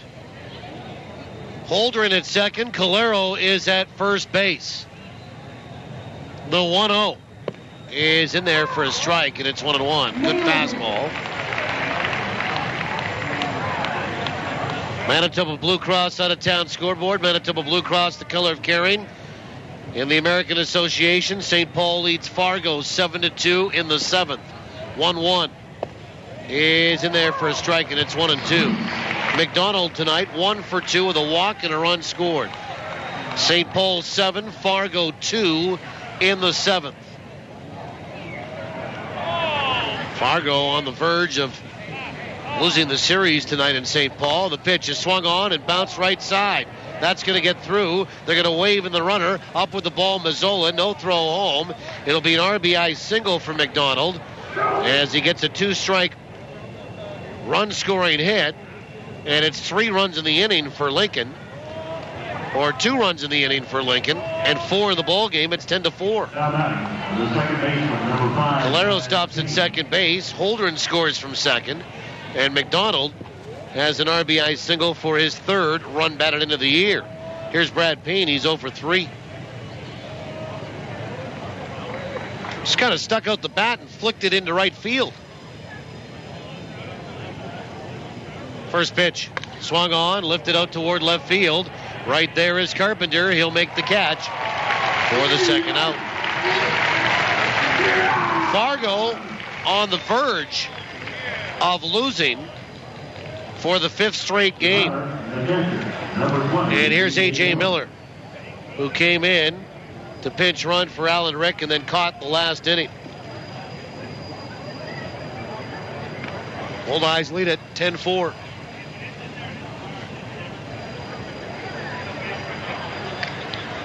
Lefty here. 2 out, 2 in, 2 on. First pitch is low, ball 1. Sioux Falls is in front of Sioux City, 6-4 in the 8th. Kansas City leads Newark 4-0 in the 8th. The 1-0. Swung on, chopper out toward first. Fielded by Weber. Had to go to his right. Now he leads Baldwin with a nice toss. And Baldwin in front of A.J. Miller gets to the bag in time. Boy, that was a nice play on the right side of that infield. A couple of tips of the cap all the way around. Nice play by John Weber to start it to his right. Well off the bag, and then he had to lead Baldwin with a long toss back toward first. He does so perfectly, and that's it for Lincoln in the 8th. 2 runs, 3 hits, and they leave a pair. We'll go to the bottom of the 8th. Goldeyes by 6 at 10-4 on the Goldeyes Radio Network. The Mediterranean. The Greek. The Mediterranean. The Greek. Even if you can't agree on what kind of pizza to get, at least everyone in Winnipeg agrees where to get it. Santa Lucia Pizza. For the 6th straight year, you and Uptown Magazine readers voted Santa Lucia Best Pizza in Winnipeg. They've also received the Consumer Choice Award for Best Pizza Restaurant. Whether it's dine-in, takeout, or home delivery, Winnipeg agrees. Santa Lucia Pizza is the best in town. You see, the best ingredients make the best of the pizza. While there's no known cure for ALS, there is hope. The ALS Society of Manitoba supports families affected by ALS. Our Client Services Coordinator works with your family to determine your needs, and the Brummett Feesby ALS House provides 24-hour care designed to specifically meet the needs of people living with ALS. Because hope is important in the lives of those affected by ALS. The ALS Society of Manitoba. We help our people every way we can. Visit alsmb.ca. We keep old files because they're out of sight and out of mind, or because we think we have to. But someday those old files could bite us if they get in the wrong hands. Isn't it time you let bygones be bygones? Have Protect Document Destruction's mobile service professionally shred your files wherever they are to rid yourself of those ticking time bombs. Protect Document Destruction, 975-0505, a division of Johnson Waste Management. Well, we go to the bottom of the 8th inning. Glad to have you along tonight, folks. Goldeyes lead it 10-4, wherever you're tuning in from. Lincoln's made it interesting, though. They've got 2 in the 7th, 2 in the top half of this 8th. And they'll turn it over to Tony Butler for the 4th pitcher of the night. And this pitching change brought to you by Johnson Waste Management, 4520909. That is it for Justin Raleigh, who goes 3 innings. And he gives up 2 hits, 2 runs, both are earned, 3 walks, 2 strikeouts. And Tony Butler, a left-hander, will step in to face David Narodowski. First pitch is on the outside edge for a strike. Butler from Milwaukee, Wisconsin, was in the Mariners system last year. 6'7", 220, 0-1. Swung on, fouled back. And it's strike 2. Left-hander, 24 years old. He won't be 25 until November. Narodowski is 0 for 2 with a walk and a run scored tonight. The 0-2 is high, 1 ball and 2 strikes. For Tony Butler, he makes his 7th appearance of the year. 1-1 with a 4.80 ERA. 15 innings, 14 hits. 1-2. Change up, swung on and missed, and he got Narodowski.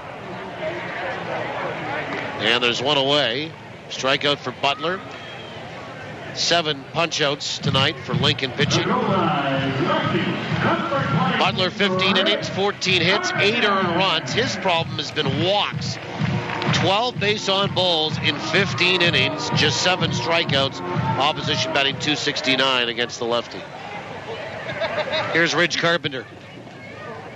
First pitch is outside, ball 1. Well, if you just joined us, the Goldeyes scored 8 in the first inning. Rich Carpenter and Alan Rick collided in that inning. A heavy collision at home plate. It was unintentional. Both guys shaken up as Carpenter fouls 1 away. 1 ball, 1 strike. And both have since left the game. Kendall earlier than Rick. The pitch swung on, fouled back, and it's 1-2 as that gets out of play.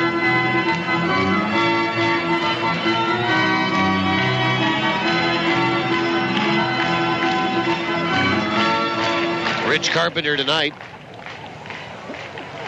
is 0 for 2. 1-2. Swung on, bounced right side on that breaking ball.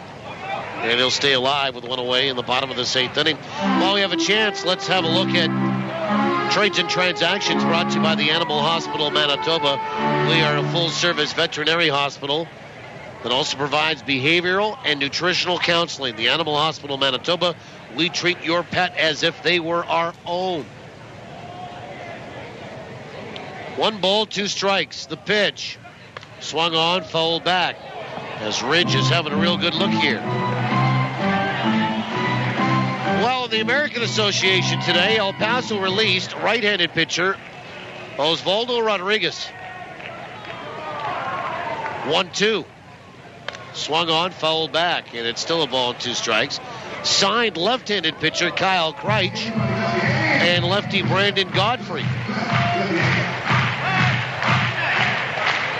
Grand Prairie placed right-handed pitcher Lance Yonke on the inactive list. The 1-2. Swung on, fouled away again. Left side this time, still a ball and 2 strikes. Signed infielder Brian Frichter, right-handed pitcher Lance Day, and left-handed pitcher Teddy Knoll. Kansas City signed right-handed pitcher Sean Garceau. 1-2 pitch is high, 2-2. Sioux Falls placed right-handed pitcher Thomas Heidhoff on the DL, retro to June 9th. The pitch swung on, lined over a leaping Brad Payne at second and into right center for a base hit. Great at bat for Ridge Carpenter. A one-out single, fouled off 6 or 7 pitches, and then finally got one that he straightened out. And here is Chris Roberson, who's 2 for 3 tonight with a walk, both hits for extra bases, both have driven in runs. He has 3 RBI tonight, and he has taken over the team lead in runs batted in with 22. First pitch is low, ball 1. Sioux Falls also signed right-handed pitcher Dustin Gober. St. Paul placed right-handed pitcher Alberto Rolón on the DL, retro to June 9th, the 1-0. Swung on, high chopper, over the mound, back up the middle, picked up by Spears, and he will have one play, the shortstop will. That's to tag Carpenter to force him at second base. And Roberson across first without a throw on a fielder's choice, and there's 2 away for John Weber. So an unassisted play made by the shortstop at second, 2 down, and we look ahead to the 9th for Lincoln. It will be Spears, Provencher, and Shaw, 1, 2, 3 in the order. And St. Paul also signed right-handed pitcher Dustin Klabundi. So a lot of movement today, a lot of action in the American Association. First pitch to Weber's in there for a strike, and he gets started off at 0-1. That's trades and transactions for the Animal Hospital of Manitoba. We treat your pet as if they were our own. The 0-1 to Weber.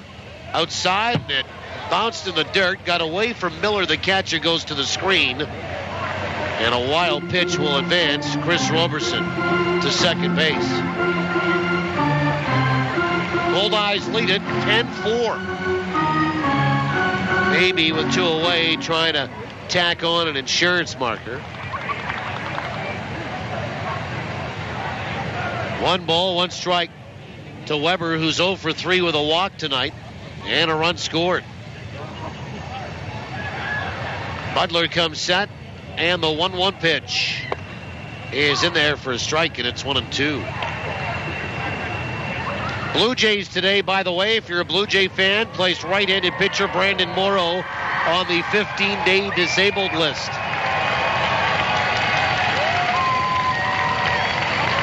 After tests confirmed that he has a strained left oblique muscle, the pitch.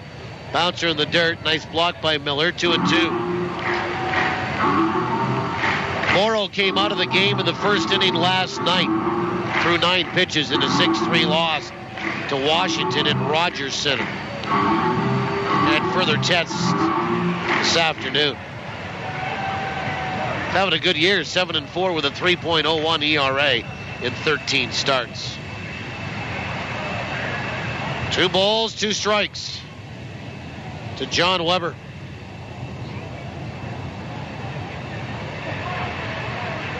Butler comes set, the 2-2. Swung on, that's lifted out toward left field.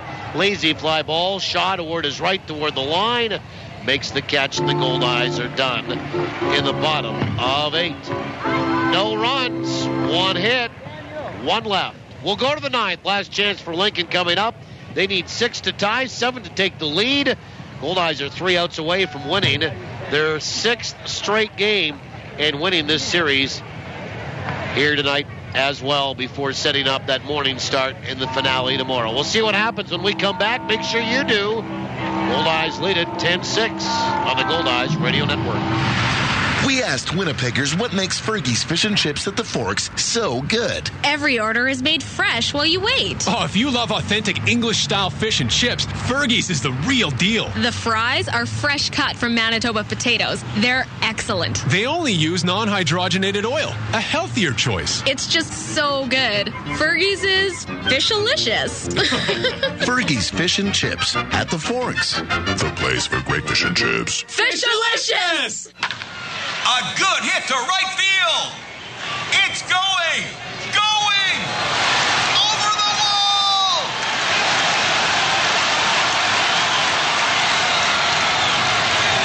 Another home run at Cambrian Credit Union. Get the shirt off our backs at the July 10th Goldeyes Sioux Falls matchup. Get more than the shirt off our backs. Bank for free with the Unfee at Cambrian Credit Union. Cal Tire, the tire and wheel experts, has the best selection of tires and wheels in the city, and all at prices that can't be beat. In fact, if you find a lower advertised price, bring it in, and Cal Tire will match it or even beat it. So this spring, pay attention to your vehicle by taking it to the experts at Cal Tire. It's time to talk to Cal at any of Cal Tire's 5 convenient Winnipeg locations. You gotta roll with me. Never miss the action with live Goldeyes coverage on TSN 1290. Now, back to the voice of the Goldeyes. Here's Paul Edmonds. Top of the 9th inning. Zach Baldwin will try to close it down. First pitch to Joe Spears, who swung on and missed. First strike one. Goldeyes lead it 10-4. And we go to the 9th. Spears, Provencher, and Shaw. 1, 2, 3 in the order against the lefty. 0-1. Swung on, lifted down the right field line, and it is a foul ball over first base. Nobody can catch up to that. Strike two. 5,512 here tonight. 55-12. 1,500 more than last night, or thereabouts. 1,300, I guess, to be precise. Joe Spears, 2 for 4. RBI tonight. And he's 2 for 7 in the series. Goldeyes jumped on Lincoln with 8 in the first. 0-2. Breaking ball is outside. 1 ball, 2 strikes. Here's a note to pass along on the Manitoba Blue Cross out-of-town scoreboard. Well, the fate of Roger Clemens is in the hands of a jury that will decide if the former pitcher lied about using performance-enhancing drugs. Pitch is low, 2 balls and 2 strikes. Perjury, as they call it, a perjury trial, really. Not whether he actually used the drugs, but whether he lied about it at a congressional hearing under oath. 2-2. Breaking ball is low, 3 balls and 2 strikes. The panel of 8 women and 4 men began deliberations Tuesday after a day of closing arguments in the 9th week of the trial. 3 balls, 2 strikes to Joe Spears. Baldwin comes set, and the payoff. Fastball is low, ball 4. Well, he walked the leadoff guy here. And for the Goldeyes, each pitcher in the game tonight has walked at least 1 batter. 4th walk issued by Goldeyes pitching. And here's Mike Provencher, who's 0 for 4. Clemens is charged with lying when he told Congress in 2008 that he never used steroids and human growth hormone. First pitch to Provencher is low, ball 1. The trial's key witness was Clemens' longtime strength coach, Brian McNamee. Spent a week on the stand. 1-0. Swung on, fouled away. 1 ball, 1 strike. And said that he injected Clemens with both steroids and HGH, human growth hormone. Clemens' lawyers spent much of the trial attacking McNamee's credibility. Did so again during their final statements to the jury today. Pitch is swung on, fouled away, 1-2. Prosecution conceded in its closing that McNamee is a flawed man. This we'll find out. 1 ball, 2 strikes. And the pitch is low, 3-2. Provencher has bounced out twice tonight, hit into a fielder's choice and struck out. Nobody listening in the bullpen for Winnipeg. The 2-2 pitch. Half a swing. Did he go? The appeal? No. Says Steve Linton at first base. The count runs full for the second straight batter. 3-2. Back on the air tomorrow, 10:30 in the morning. The big show will sign off on as the pitch is outside, ball 4. And he walked him, back-to-back walks here. And Awesome Shaw, the batter, he's 0 for 3 with a walk and a run scored, and the Goldeyes will get some people up in the bullpen. And it's going to be Craig James. Well, it's 10-4, and all of a sudden, you bring the 7th run to the plate, potentially, for Lincoln. And Asif Shah, left-handed batter. And Bill Pulsifer will call for time and come out to have a little chat. Yeah, on our flagship station, the morning show will sign off. We'll basically sign on. And we'll be back on the air across the CJ network on Sunday from Sioux City, Iowa. Our first visit there this season.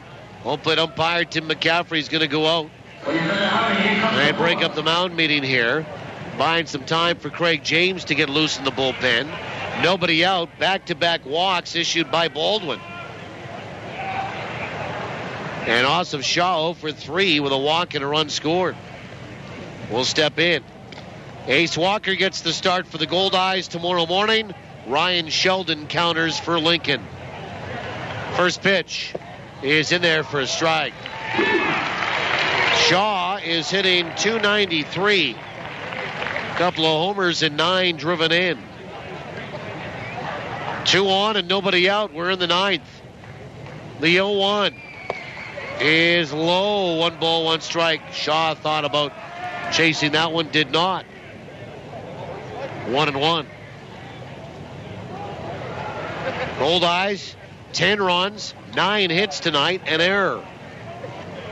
1-1 is down and away. 2 balls and 1 strike. 4 runs, 8 hits for Lincoln. 2-1 to Shaw. And Baldwin comes set. The 2-1 pitch. Swung on, punched out toward left field, and running right there in toward the gap and making the catch is Carpenter. And there's one away. He fires it back in. Spears retreats back to second. Provencher back to first. And here is John Alonso, who is 0 for 4. Well, another right-handed batter. And Baldwin could get out of all this with a ground ball on the infield here. Goldie trying to help out. 5,512 here tonight. Fireworks to follow. Baldwin comes set. First pitch to Alonso is on the inside edge for a strike.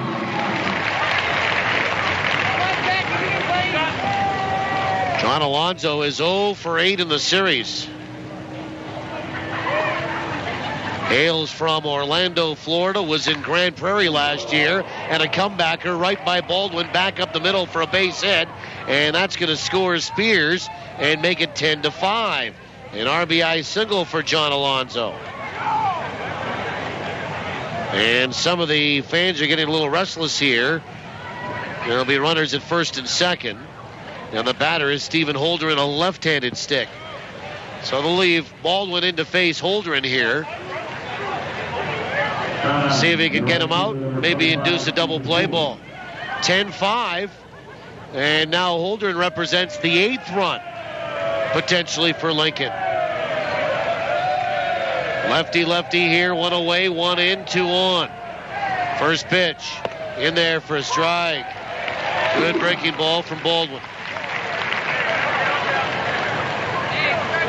That's one thing about the bullpen of late for Winnipeg. It has been underused, not overused. The 0-1. Breaking ball high and tight, 1-1. There is a real fine balance that you need to strike when it comes to overusing your pen and underusing your pen. 1 ball, 1 strike. The pitch. Swung on. That's fisted off the handle. Looped out toward right. That's going to drop for a base hit. They are going to wave in Provencher, and the throw will be going to second base. It's an RBI single for Holdren. And all of a sudden, it's 10-6. And here comes Rick Forney, and the second visit will spell automatic relief. And the Goldeyes will bring in right-hander Craig James. That'll be it for Baldwin here tonight. It'll put runners on the corners. 2 in, only 1 out. Deeper into the bullpen, the Goldeyes go. 10-6, Winnipeg leading. But Lincoln trying to come back in the 9th here. And we'll see what happens with Craig James coming in as the Goldeyes reach a little further into the bullpen. Call the bullpen being made. Back after these on the Goldeyes Radio Network. For football. One of the best trades ever in the history of the CFL, arguably, to get Doug Brown here for basically a box of tape. For hockey. The first 4 guys in the NHL draft most years are can't miss. Nothing but sports. You lead the league in anonymous quotes. You also lead the league in dysfunction. When sports is your passion. There's an emotion in the city, and it permeates the dressing room, and the players, they all feel it. Turn to the station that's even crazier about sports than you are. I want to be like the Road Warriors. They had the football pads with the spikes coming out and then all the face paint and stuff. As long as you wear tight shorts, I'm in. I heard that about you. Spiky shoulder pads and tight shorts. I think you've still got the panties somewhere around here, Troy, if you want to slip into something a little more comfortable. Troy really is a sensitive guy. I want spikes and shoulder pads and like mean-looking face paint. Troy wants tights. Well, almost as crazy. TSN 1290. All sports, all the time. Well, Craig James will come into the baseball game and be the 5th pitcher of the night. And the Goldeyes are in some trouble here. They lead by 4. And Lincoln, with only 1 out, has scored 2 in the 7th, 2 in the 8th, and 2 in this 9th inning. And that's it for Zach Baldwin tonight. He goes 1 inning. And he gives up 3 hits, 2 runs. They're both earned. Responsible for 2 walks, no strikeouts. Pitching change for Johnson Waste Management, 452-0909. Here's Tommy Calero, and he's 1 for 4. First pitch in there for a strike.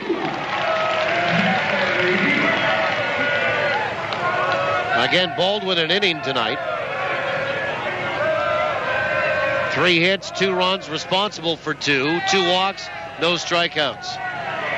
The 0-1 is outside, 1 ball and 1 strike. Calero, an infield single tonight. He's 1 for 8 in the series. For Craig James out of Miami, a right-hander who works on consecutive nights. 1 1/3 last night. The 1-1 swung on, popped up, right side of the infield. Weber in behind first, and he'll make the catch for the second out. And the runners hold on the corners. And here is Jared McDonald, who had an RBI single off Baldwin last inning. And Lincoln is down to their final out here tonight. For James, the right-hander, again, worked 1 1/3 last night. He will make his 11th appearance. He's 2-0 with a 5.23 ERA. 10 1/3 innings, 12 hits, 6 earned runs, 6 walks, 8 strikeouts. Opposition batting .279 against them. First pitch to McDonald is down and away, ball 1. End of the 3rd quarter. Manitoba Blue Cross out of town scoreboard. Oak City's come back. They lead by 1 on Miami, 74-73. Russell Westbrook, 21 points. LeBron James has 23 at the end of 3. LeBron loves levitation. The 1-0. Swung on, fouled back, and it's a ball and a strike. Runners on the corners here for Lincoln. 2 away in the 9th. And the Goldeyes leading by 4 at 10-6. McDonald is 2 for 3 tonight. A double, an RBI single, and a walk. James trying to put him away. This one is 2 minutes shy of 3 hours old. Fans trying to help out with unison clapping. 1 ball, 1 strike, and now time called as Luis Allen doesn't want to get crossed up with the Goldeyes pitcher. Jared McDonald has 3 hits in the series. He's 3 for 6. Hitting .217 coming in. Brief meeting. Allen settles back in behind home plate. The 1-1 Swung on, popped up. Shallow center. Narodowski is there. He'll be called off by Roberson, who came a long way, and the center fielder makes the grab, and that is it for Lincoln.